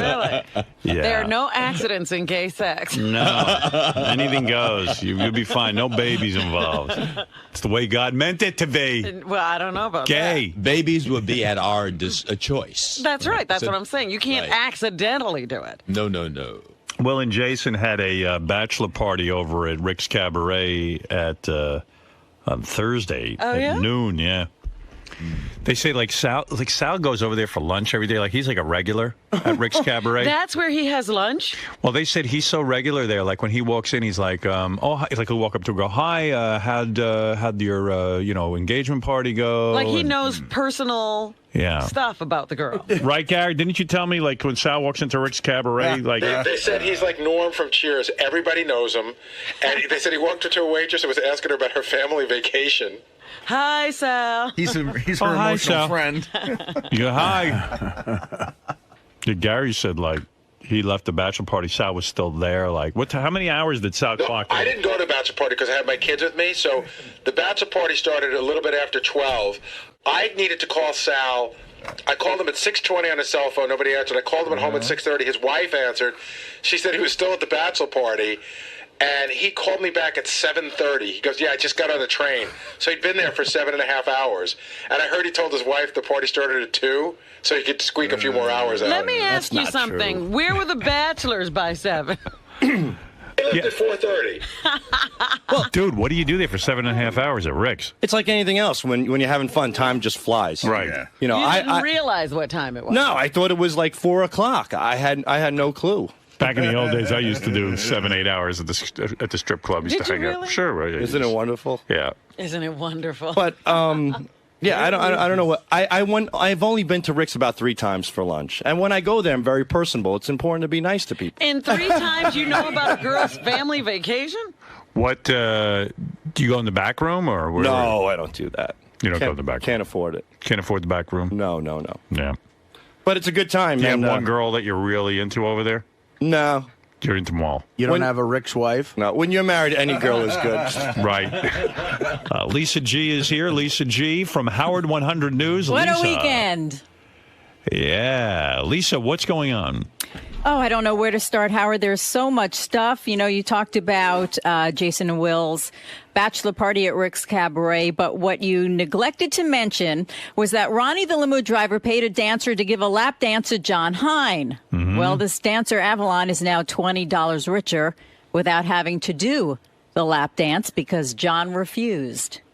Yeah, John's like way into his wife and no lap dance, no He takes his masturbating. marriage seriously. yeah, he really does. And he's like, he never masturbates. He only has sex with her. I don't buy You know, that. Tom used to say that too. Remember Tom Yeah. Chiasano gave up masturbation because he thought it affected his marriage? You know, I think people are still afraid to admit they masturbate. And, you know, like, You're decided. telling me you think John Hine does it and doesn't say? I know he does it. Oh, okay.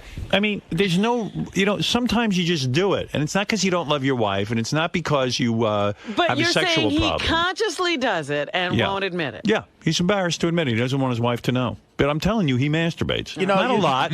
I mean, I jerk off, like, if Beth's out for the night and I got some porn. Like, I told you I watched Strap-On Sally the other night.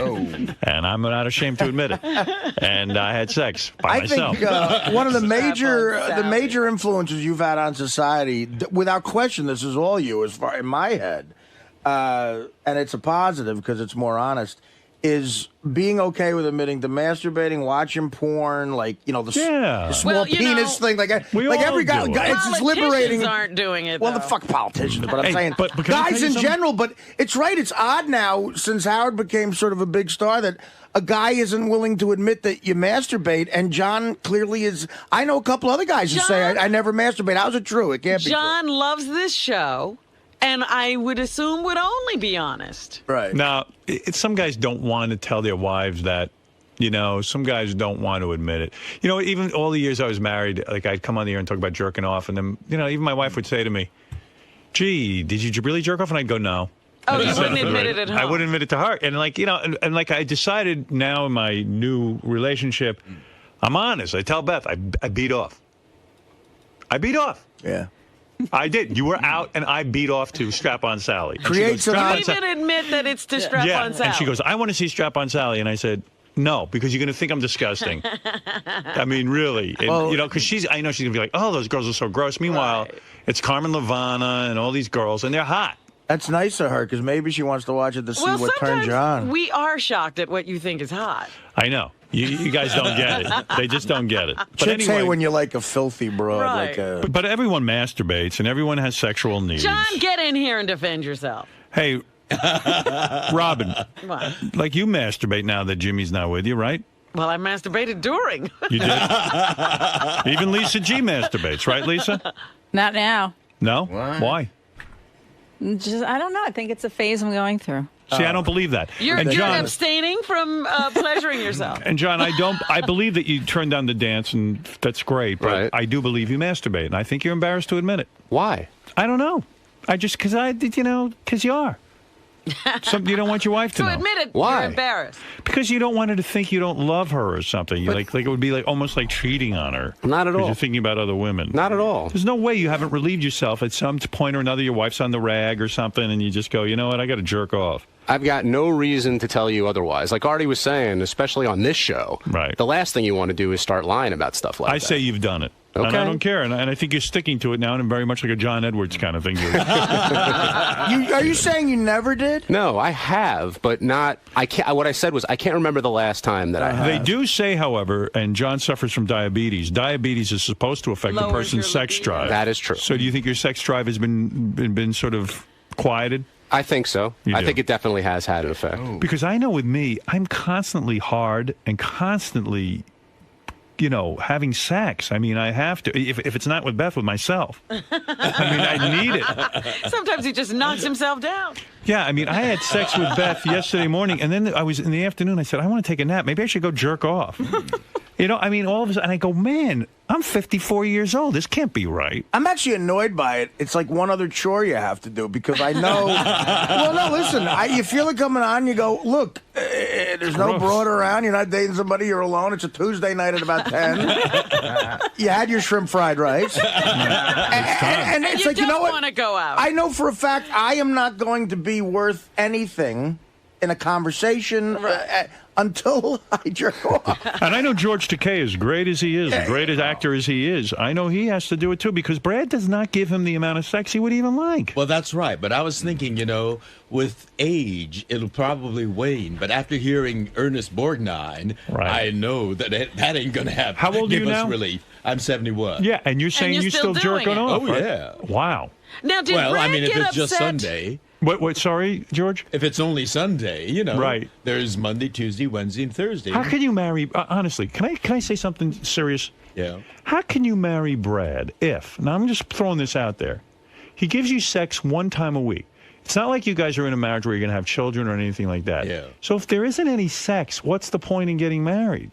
There's dignity. Yeah. No, I understand all the gay rights issue. Right. But He's talking about the choice. I'm saying, why are you even with Brad? I love him. You love him, but sex one day a week, I mean, that's just got to be miserable. Well, there's cuddling, too, in between. And Brad is a good, decent, loving, caring guy. And he's a detail-oriented guy. He takes care of. But don't you feel like saying, Brad, don't, What do you mean don't bogart that cock? Yeah. But what do you mean he takes care of you? Emotionally? Well, the first thing in the morning, he brings me a pot of green tea. All and right. he does. You could get a houseboy to do He's that. like a geisha. Yeah, you could get a houseboy to do that. That's true. But go ahead. It's different. When you hire someone to do it, it's a hired person doing it as a job. I got to admit, I would like if Beth brought me some tea. That would be nice. But she's having sex with you. That's right. So that makes up for a lot of other more bullshit. regularly. Yeah. Right. Well, absolutely. And when you come to a point in life where you get used to a person, there's. But did you ever say to him, "Don't you want me more than one day a week"? Well, we cuddle. But what, I mean, you got a big, thick, gay heart on. It happens, and that's when I take a shower. I know, but Right, so you relieve yourself. Yes, I But- do. In the shower. It would be a Marry lot your nicer- shower. It'd be a lot nicer if Brad would do that. Yeah, it would be. It would be. But you don't see anything wrong with your relationship. Why are you bringing this Well, wait a up? second. Have you ever sat down with Brad? I mean, in a serious way, and said, "Hey, Brad, I love you. I think we're really compatible. I love the pot of tea you bring me in the morning. But I would really, really like it if we had more sex. I'm not saying it's going to drive us apart or anything because I love you, but do you think to please me, we could be together on Wednesday night too?" Since you've introduced it, I will have that discussion with Brad. Why have you never? Why have you Howard never? always has to introduce it. Why have you never? But why have you? Why do you think you've never done that? Are you afraid to do it? No, I'm not afraid. I just kind of, it's consideration for him. He's not interested in doing it, during the. But what during the about week. if you just said to him, "Hey, I really, really want more." Well, he gets very tense and intensely involved with, he's my manager, and he takes care of the books, and he takes care of the bookings. Oh, so he's fucking you one way or the other. What you should do is you should sit down with him and say, listen, if you were doing this enough, I shouldn't even be able to sit down. Like the fact that I'm able to sit down without writhing in pain means we're not fucking enough. What is your point, though? I don't understand. Well, he's exhausted. Is he really? Business is so exhausting. You know how nervous he There were a lot of gets, years between Star Trek and Heroes. I Yes, mean, he couldn't be that exhausted. It's a lot of cruises. Oh no, there's a lot of Star That's Trek true. cruises and Star Trek conventions. Oh, that is tiring. Last week was Las Vegas. Next Right. weekend's going to be Atlanta. Yes. Do you two travel together? I'm hosting a Beam Me Up he does buffet. travel with me. Yeah. and he carries the heavier Beam me luggage. up cafe. What'd you say? I'm hosting on the promenade deck of the Star Trek cruise. I'm hosting the Beam Me Up buffet. The Artie, vaporized vegetables. Do you ever put we'll on? invite you to the next Star Trek cruise. I would love it. I would love it. Do you ever try to seduce him, like by wearing a sexy outfit, or like like on a Wednesday night, put on something like Just a like a kimono? policeman. I don't. What I do is on This is Sunday Officer mornings, Sulu, bend over. I do my workout with the free weights. Take a shower, free weights, and then I lean on the doorway and say, "Hey, big boy, It's time. Holy Have some shit! fun?" Yeah, every Sunday. Every you Sunday. say you lean on the doorway and say, "Hey, big boy, you want to Well, have some fun?" I may have to put on a different pose, but Yeah. The When did it gladiators start here. becoming only Sundays? I guess about 5 or 6 years ago. I don't know what It was just. Do you think he's more masturbates? relaxed? He's more relaxed on Sunday. He likes coming on the Sabbath. Do you think he masturbates? I don't know. Of course he does. I don't think so. Wait a because minute. I he's- thought he got upset with you the last time you mentioned that you do masturbate between. Well, since he sessions. knows now, I can talk about it. But he And, did get upset. He did get upset, and as you said, Artie, it really is liberating to come on this show and talk about aspects of your life. Well, Because- I got to tell you something. I think you need to sit down with Brad and just say, Brad, let's come clean with one another. Yes, sir. I think Here we we're will. about to get married, and we have sex on Sunday. And okay, I love you for a lot of different reasons, but my needs are much greater, and I really would like for you to consider having sex with me on Wednesday and Sunday. Well, And you know what? Now that we've discussed it on the air, I think he will agree. Well, Howard, some people are even putting that in their prenuptial agreements. What, that they sex? want a certain, like you can't renege on the sex after we get married. Listen, I still want it. Brad, I've got an hour to kill before the Klingon hayride I'm hosting. And let's get down. Right. Well, there you go. Do you ever consider waking up Brad with a blowjob? Like seriously, like he's sleeping, and then like you just put your mouth on his penis, and then Wakey, wakey. Yeah. Wakey, wakey. They call that the hooker alarm clock. in Before Vegas. I got together with Brad, was one guy who used to wake me like that, and it was. That was wonderful, but he was not. Right. But The sex was good. Suddenly wake up in the morning and feeling that. Wait, you almost passed out. Get closer to the mic. Yes, and you would feel that. Oh, you feel that. It's so wonderful. And then, the blood starts coursing, and yeah. What a great way to greet the day. Well, maybe why not say to Brad, that used to really excite me. I've discussed that. He says, I don't do that. Right. All right. Well, at least He's got to be kind of romanced before he does. On Sunday mornings, I got to romance him. Well, He wants the whole build-up. He's not a quickie kind of guy. I suggest some talking. Yeah. Good idea. Yeah. I think I will. Something's up there. And he's listening. He's hearing this. Yeah, you're a married couple, and it's time for you to really get that sex life going. And Lisa, And then after Wednesday, yes, then we should have it more spontaneous Yes. between Wednesday. Yeah, right. and- That's what I would. I mean, it's so regimented. You're not. Yeah. You're an artist. You need to. Exactly. You need to be spontaneous. And that's the way I am. Well, do you Right. think you're going to ruin this relationship, Howard? It's the marriage that ruins it. Well, That's you want right. to know We can something? blame it on him if it doesn't work out. You want to know something? In a sense, I think that George has come to accept this as normal behavior, and he's not really Well, pleased. he accepts it as Brad's behavior. Yeah, and I think, I mean, there's nothing wrong with saying to Brad, I know this is your behavior, but why? And is there something I can do or we can talk about in a serious way, not a joke on the Howard Stern show, where we can really, be together and up our sex life. I mean, it's crazy for a guy. George is over in the shower jerking off 2-3 times a week, with the warm water when really he should be with Brad. I mean, it's two guys. There's no chick there to say no to sex. Right. What's happening? Well, Brad does say no often. He must be like a chick then. You mean you've started in with him on a Wednesday and he goes no. Yeah, well, he says no. I'm tired. I'm tired. Oh boy. I've had. Well, to maybe deal he's with not this, attracted to you. Had to deal with that and this and that. No, I know He's not been there faithful. mentally. Maybe he's thinking about a young guy or something like this. Is he thinking of a young version of you, like William Hung or something? Hung. That's the part that you go for, huh? Or the kid, yeah, right. Or the kid on Heroes. You think he doesn't want a younger George? Oh no, not Mossy. If you're away on a Sunday, Mossy. let's say you're working on a Sunday. Yeah. And you come home Tuesday. Does that mean you have to wait till the following Sunday to have sex? No. Well, as a matter of fact, that's the way he has turned out. Wow. Yes. Why are you going along with this? Well, if he's not there with me on some Star Trek convention, Yeah, I mean, why on Sunday? I do it in the shower. Yeah, but I mean, why on Sunday? Is it okay? Because Sunday's a day when he doesn't have to deal with email, telephone calls, and all these other... that's bullshit. That's what he tells me. Yeah, well, he's full of it. Have you ever been approached at a Star Trek event by a gay fan who wanted to bed you down? I have. Really? I have taken advantage of it. This was before. Really? Before. Oh, you have taken I advantage. have, Oh, that's yes, great. Good for yes. you. And some interesting women, too, when I was, And you were still maintaining that facade. Oh, so you had a lot of sex with women? Not a lot. Really? But Wow. selective. Right, some hot ones. Nice. And Lisa, I don't believe you're not pleasuring yourself, but that's your business. Now, what did you're just going through a phase, you say? Yeah, I think so.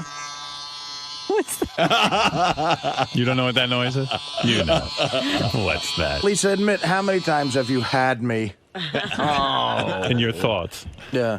What do you think of when you do that? When you used to do that? 0.0. When did this phase start? I don't know. It's been a while. I think it's all Wow. part of not dating, just Turning all that Just saying. aspect off of you, inside of you? maybe. Yeah. Maybe I have. I don't know if I have done it intentionally, subconsciously. I don't know. Robin, have you gone long stretches of time where you Without don't... masturbating? Yeah. No. No. Right, why? Why would I do that? Do you believe Lisa when she says she's doing that? I believe her. Why would she lie to us? Well, shame. No, I don't. Shame. Yeah, shame. Just want anyone to know what she's up to.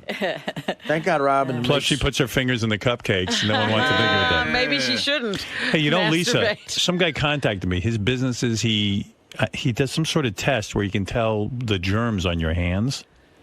Yeah. You could swab your hand and know. And that's why you shouldn't put your hands in the cupcakes. Yeah, I know. I saw something on TV that when you double dip, Yeah. it increases germs by like 1 million, if not even more. Want me to swab your hands? I can have the guy come in and find out. My thing was I just touched the cookie. I didn't touch the cupcake. Doesn't matter. No one wants that. Electricity. All right. Anything else in the news there, Yes, Lisa, big besides you news. not masturbating? Well, you're not the only one getting married. Jason is getting ready for his upcoming wedding. He says that he's already started to take measures so that no one gets embarrassed for his wedding. He has told the DJ, do not give the microphone to Sal or Richard by any means. Don't let them get, how they pass around the mic? Yeah. And, you can sing or say something nice to the bride and groom. And also, there was a big debate about Jason's wedding. He has admitted that he's gone into debt for this. Well, his mother wanted shrimp and was relentless. Well, Jason finally put his foot down and said, I am not paying for shrimp. So the big news is his mother will be paying for it, and there will be shrimp. You should do that with the whole wedding. I mean, It's a little too late now, He has but- no money. To go into debt, that's just the opposite of what a wedding should represent. Yeah, it's a shame. It really is. How much is your wedding going to cost, George? Have you figured that out yet? Yeah, it's going to be pretty costly. How much? All the bills haven't come in yet. What would you say, guesstimate? I'd say over 60. Over $60,000. Are you splitting it? Well, it's coming from the same pot. Right. Our mutual pot. Oh, right, yeah. So you're splitting it. That's nice. Though. You guys have joint bank accounts? Yes. Oh. Oh, he should put out 2 days a week for that. You're the earner there. Yeah. Well, he's the one that, makes, smooths the way. You got a prenup with him or what? No, we don't. Whoa. Whoa. Hold it. We trust each other. Wait a second. Oh, my. Oh, I don't think Brad will approve of my being on the show getting advice from you. I'm just being sensible here. This is not a bad... I don't know why prenups have to be a bad thing. Why can't people talk about their finances? They should be mandatory, shouldn't they? You can't talk about your sex life and you can't talk about finances with this guy. It's like you're two strangers. He brings you a pot of tea. Our sex life. How much are you going to pay him for a pot of tea? I mean, let's say shit hits the fan. Well, he does manage my, affairs with great efficiency and precision. And any good accountant could do that. Well, that's true. And we do have an accountant in addition. Right. So you're telling me if for some reason, legally, if this thing ends, and it could. Anything's possible. Right. But I don't. So you're going to give up half your fortune? Well, I don't think it's going to end. Well, what if it does? Paul McCartney said that too. I had him in here. He said, you know what? I love this woman. I believe in love. Yeah. And guess what? She hauled his ass right into court and fucking embarrassed the shit out of him. Yeah, but Brad's not her. He's a different personality altogether. She gave him sex more than Sundays, too. Well, that's true, I guess. Well, maybe, I can... the wedding could be the basis for a bit more regularity. Well, hold it. Now I'm talking about money. Why can't you sit down with Brad and say, look, I want to know financially where we're going to be at if this thing shit hits the fan. And I'm not comfortable giving you half of my money. Maybe George is comfortable. Is that the California law? Yes. Yeah, it's half. Half of Community everything you've worked for. state. Half of every fucking shitty Star Trek fan you had to sit there and fucking blow in order to make money. Every one of those fucking pancake Every cruise, every... Yeah, every time you were trapped on that boat with all those nudniks. I didn't see Brad at camera blocking every Thursday. Hey, George, could you sign this for me? Young man, I can't hear you through your William Shatner mask. So you think I should have that discussion with him? Oh, yes. What are you comfortable paying? Were you comfortable giving up? So what, how do you... Here's how you do it. I'll be you. Yeah. Brad, I'd like to sit down and talk about something. Yes. Now that we're getting married, this is a legal agreement. I want to work out a prenuptial agreement so that if anything should ever go wrong, not that I think it would, I understand what I'd have to pay you.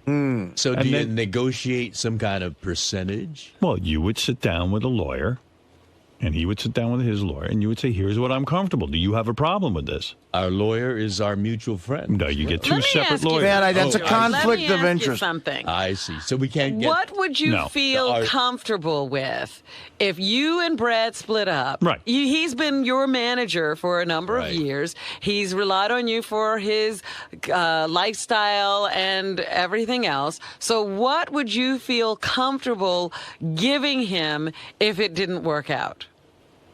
If it really didn't work out, and I don't think that's... Well, yeah, we know it's not. It's going to work. If it really didn't... But if it didn't?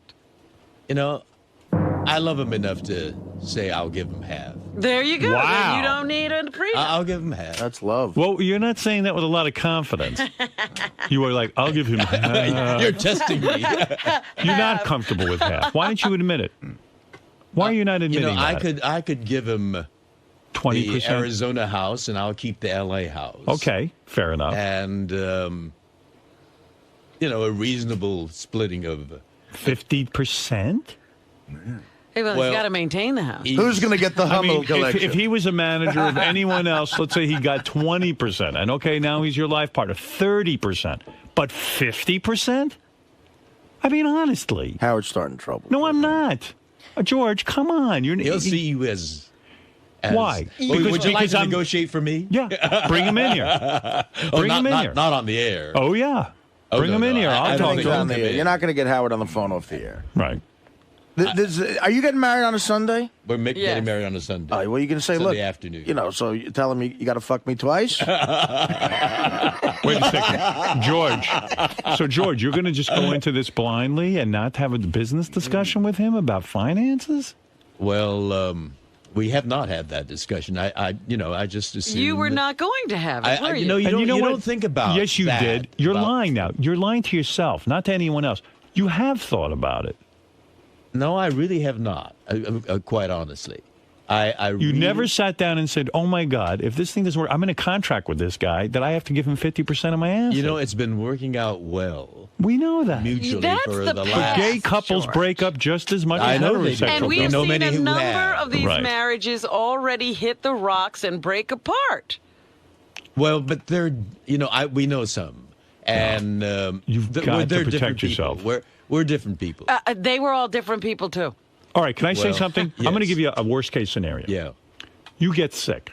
And I don't mean the kind of sick like a cold sick. I mean you're sick. There are hospital bills or things like that. Yeah. You're not the George Takei, the vibrant guy. Right. Brad loves you. He's with you, this and that. But I know he will be. Yeah, but you know what?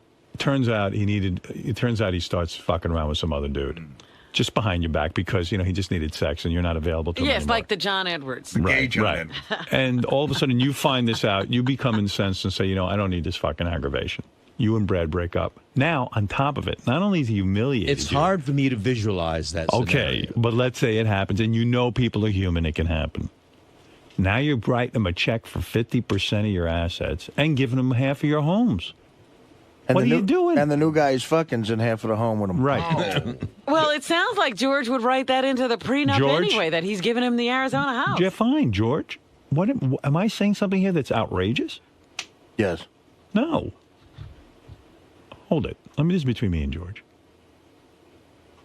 Because I really hadn't thought of that possibility, and now that you've introduced it, I'm thinking, all right, if the law is half, and he did help me with, building my career, and the other part that, you talk about my getting ill, when my mother got ill, we moved her in with us for the last 4 years of her life, and he took care of her like a few sons did not, and I really am grateful to.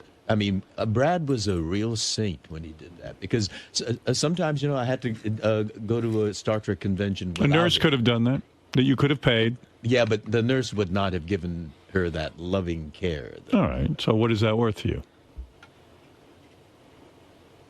I can't reduce it to dollars and cents. All right. Well, good luck. I really feel. Good luck. I'll tell you what it's but worth. Now, 30 now that grand. you've introduced that subject, I really think maybe we should have that honest. Why not? That way there's no financial aggravation. discussion. George. Chances are it'll never happen. I don't Chances think are it'll it'll never happen. But if you have that tucked away, at least it gives you security that you're not going to get fleeced. But, George, you're acting as if this is a fairy tale. Well, they're fairies. Oh, stop. And they like tail. He couldn't resist that crap. I know. But the point is, comedy having the opportunity to get married is fraught with danger. It's not just a ceremony and a lovely party. It is a contract. You're entering into a contract. It is a contract. It is. You're right. Gene Roddenberry. That's true. There's no difference between Gene and had, Brad. Great difficulties. Listen, you've busted your balls, and I like Brad a lot, you know that. But in all fairness, you're the one doing the glad handing on the fucking Star Trek cruises, and that ain't no picnic. Nobody's lining up to get Brad's autograph. if we were off the air talking, and we started talking about some of those Star Trek fans, these are disturbed people. And the fact of the matter is, that you've paid your dues, Bless pal. their hearts. That's right. You've paid your dues. You've been trapped on a boat with those people. You've paid your dues. You don't have to. Sitting there and sucking all right, up. I will have that discussion. Yeah, good. I think I think that's fair. We just may have that discussion tonight. Good. And do it. And Because they may if you're just holding, not be getting married tomorrow. if you're holding it back out of fear, then you. No, it's not fear. It's not fear. It's just that I think it was euphoria. Wait. Yeah. It's and, just what? And I trust him. I've trusted him, and the trust has been reciprocated all these years. And the thought of parting never entered my mind. And our relationship has been tested, as I say. Moving my mother into our house, and George, we don't know. We don't know in which ways it's going to be tested in the future. As you know, things can erode rapidly. Listen, every guy who gets into marriage thinks it's going to be perfect. Trust You're me. so funny sitting there with that B. I'm seeing you looking at the B as he has this. Yeah, I got Beth's initial tattooed on my finger, right there. Oh, right there. You see, right there. Yeah, and I don't have Brad's B tattooed on me. Right. So I'm saying the same thing to you. Listen, we all believe it's going to last forever.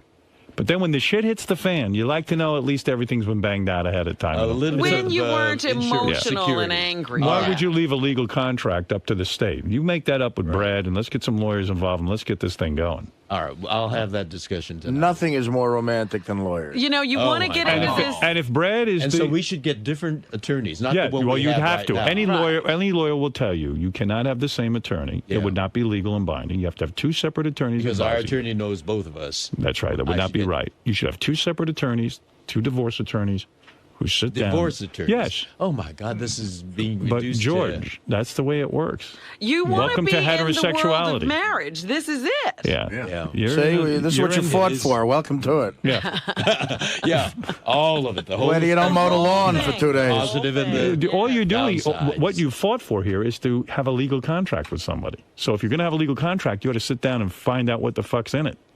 Don't sign contracts. If you went on a TV show, you wouldn't sign a contract without reading it. That's true. So why are you going into marriage without reading the contract? We're fighting for laws that doesn't allow heterosexuals to be married. Yeah. You'll soon see. All right. That's I why. will take your advice. And by the way, that's why I see you're not having any cold feet or any kind of, because nothing seems to be changing. It's not real. But you don't realize you're signing a contract when you put your name on that marriage.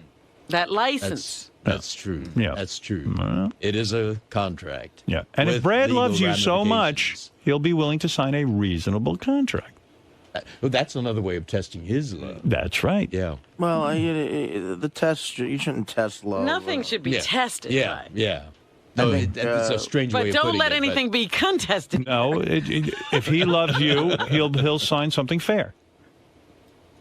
knowing that it's not going to happen. Right. Yeah, in other words, you should say to him, you should have no problem taking 20% because we're going to be together forever, aren't we, darling? And if he says, make it 30, then I'll know that that may be you might real not be prospect. together. Yeah. Then you'll know he's the shithead that we think he is. Don't forget, my friend, you're the George Washington of gay marriage. That's right. You're one of the first pioneers. Let's make yours a successful one. Right. Yes. Oh, we're determined to make ours. But even if it ends in divorce, let's not make it some tawdry headline splashed across the newspaper. Right. That's We right. are Debacle. mindful of the responsibility. Gay marriage not working. Well. Right. Yeah, that would be. Takei dragged into. He could have hit you up. He could hit you up for palimony. So I like that you're getting married. You're finally going to bang out a contract with this with Brad, which I like, and I like Brad. And listen, Takei divorce gets ugly. I think we Brad. don't want to see that. Who wants to see that? I think Brad should be treated very fairly in this negotiation. And I'm willing to be fair, Right. and I'm sure he's willing to be fair too. But he did play a big part. we know that. Then And guess give what? him that You credit. played a big part too. Well, that's true. Yes. That's right. Yeah, he played a huge part. I'm sure he was at rehearsals for Star Trek 4 all day. A lot of pressure there. All right. He doesn't have to shake the hand of an 82-year-old guy in a Klingon outfit. He put up with a lot from me too. Well, I'd we come know. home Taking care of your exhausted mother and is shit, tired. man. That's Oh, a yeah. saint. Holy Yeah, Christ. he is a saint. Yeah, I wouldn't He take is care a of your saint. mother. But I know you wouldn't. Yeah, No, she'd be out of luck. And with you, I'd get a prenup. Listen, I love you. Look at me. I'm Yes, gonna tell you I something. know. This is my gift to you. It's a More than that mutual- stupid gift No, I that sent is you. a gift, and that is word to the wise. You're a terrific guy. You And know, my he- audience loves you, and I love you, and I know everyone in this room loves you. And he did try And- to have this conversation with Paul McCartney. And you know what? I swear. did. Yes, I did. Yes, he Paul was did. on the show. Yeah. And he was getting married. And I said to him, what are you doing now? He goes, I believe in love. And Howard, I don't need a prenup. And I go, you know what? You're being naive, Paul. And Paul's one of my heroes. All you need is love. All that bullshit. Yeah, and I said, man, you're a great guy, but come on. And sure enough, he did not take your advice. And $60 million later, Madon. It's like he didn't write Hey Jude. 60 No money. Right. He might as well not have written Hey Jude. Yeah. But how could he get fallen in love with that woman? You know, I've seen her on TV. Understood. These Every interviews. situation is different. Such a shrew. But he, sometimes you don't know. She was able to But Brad isn't that. cover that up. We know Brad. We love Brad. You know. But listen, I know lots of loving gay and straight couples, and shit hits the fan sometimes. It could happen 5 years from now. We are human, yeah. Sometimes people get married, and the week afterwards, they go, oh, my God, this was a huge mistake. Even though they've been together for years, the marriage changes things sometimes, and I don't know why. In what ways does it change? People just get different. I don't know why. In what way do they get different? I don't know. Maybe you just panic. You Because go, oh, my we've God, had this our is... fights. He's driven me up the wall. I mean, the wedding planning is driving me up the wall. Oh, that's right. And he's a detail person. Oh, my God. Oh, my God, yes. I can't, dude, I Listen to me. It's been tested. I feel this. Think what marriage is. Aside from all the victory of gays getting the rights and all this and being treated as equals, that's beautiful. That's a beautiful part. Right. But think about what it is. It's a contract between two people saying, look, if shit hits the fan, I get 50. That's it. Mm-hmm. Mm-hmm. No, I hear That's you. what it is. I hear you. When you I boil hear it down, why be married? It's to give the other person security. So Brad's saying to you, give me my security. Okay, I'll give you so much security, but not everything. See? Brad, are you listening? I got to tell you, I think this conversation that Howard's suggesting will end your relationship. Well, then so be it. If Better that now. happens, I want my fucking donation back from that fruity charity. All right, well, fair enough. Ronnie. Yes, sir. Do you find it strange that John doesn't jerk off? Yeah. But then again, here's a guy who I bought a lap dance for, and he tried to open his wallet and pay me back the money after I gave the girl $20, and he didn't get the lap dance. So it's a good possibility the guy doesn't yank it. Were you offended by that? No, not at all. He was upset because I paid the girl $20, and, you stupid asshole. How often do you yank the pole?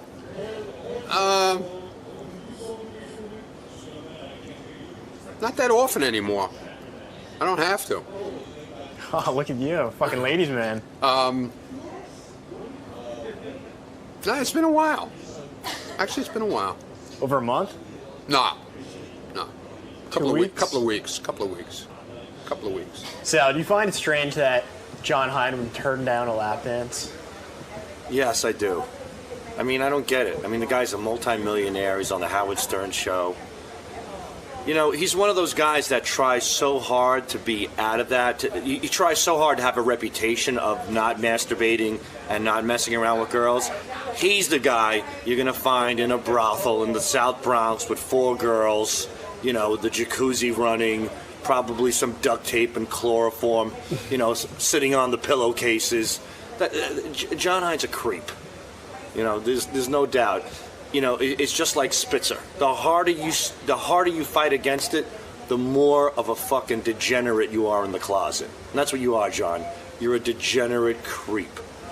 You're an idiot and a liar, and you can't pull the wool over my eyes, asshole. All right, That's the that truth. went in a different direction than I thought. Mark my words. But I love the guy. But come on, let's call a spade a spade. He's a man who brags about 80 blowjobs, and now he won't wrap his hands around his cock and whack off to the thought of a hot chick. Is that believable? Is it? I don't buy it. Of course not. It's bullshit. Now, Sal, how often do you crank one out? Once to twice a day. Twice a day? Once to twice a day. Wow. If I can. It all depends. Oh, if you could, you'd do it a lot more? Yeah, I mean, I get home, my wife's not home, so, I toss one off then.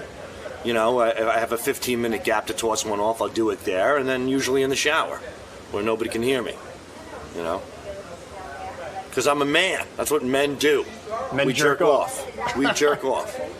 And John's a man, too, but John's a lying man. John definitely jerks off. He's a big, fat liar. John Hine, you skated through that one. You skated up. John. There's nothing to skate. Why can't Howard wrap his head around this? This is just something you don't do. Because clearly he's the opposite. And what bugs me about it is that he thinks I'm lying. But I've been a fan of this show forever. I know how things work here. Why would I lie? You know what I mean? So look, he's going to think what he wants to think, and he's entitled to. He's just wrong. Chuck that rod, damn it. Now, the same way lap that dance. the same way he finds it strange that you don't. Do you find it strange that he does that much? No, I think that's more normal. I mean, maybe he's a little bit beyond normal, but I think most guys are like that. Look, if I was that way, I'd totally admit and be whacking off 10 times a day, but it's just not. I'm very satisfied with my sex life, and if there were problems, I'd address them, but I'm okay. George. Hello. How do you think this conversation is going to go tonight with Brad? Well, I don't know. I have no idea. But I think what Howard's done is laid out, the rationality of it. And it'll make it easier for me to have that discussion with Brad. Because it is a legal contract we're entering into. And, we are entering into it emotionally and with rose-colored glasses on, as a marriage should be approached. However, it is a legal document, a legal association, and that dollars and cents aspect, the possibility of, it not working out should be considered. So he's made a lot of sense, and I think Brad will, I hope, agree to have a rational discussion, knowing that it's not going to happen. Do you think he might be offended by you asking?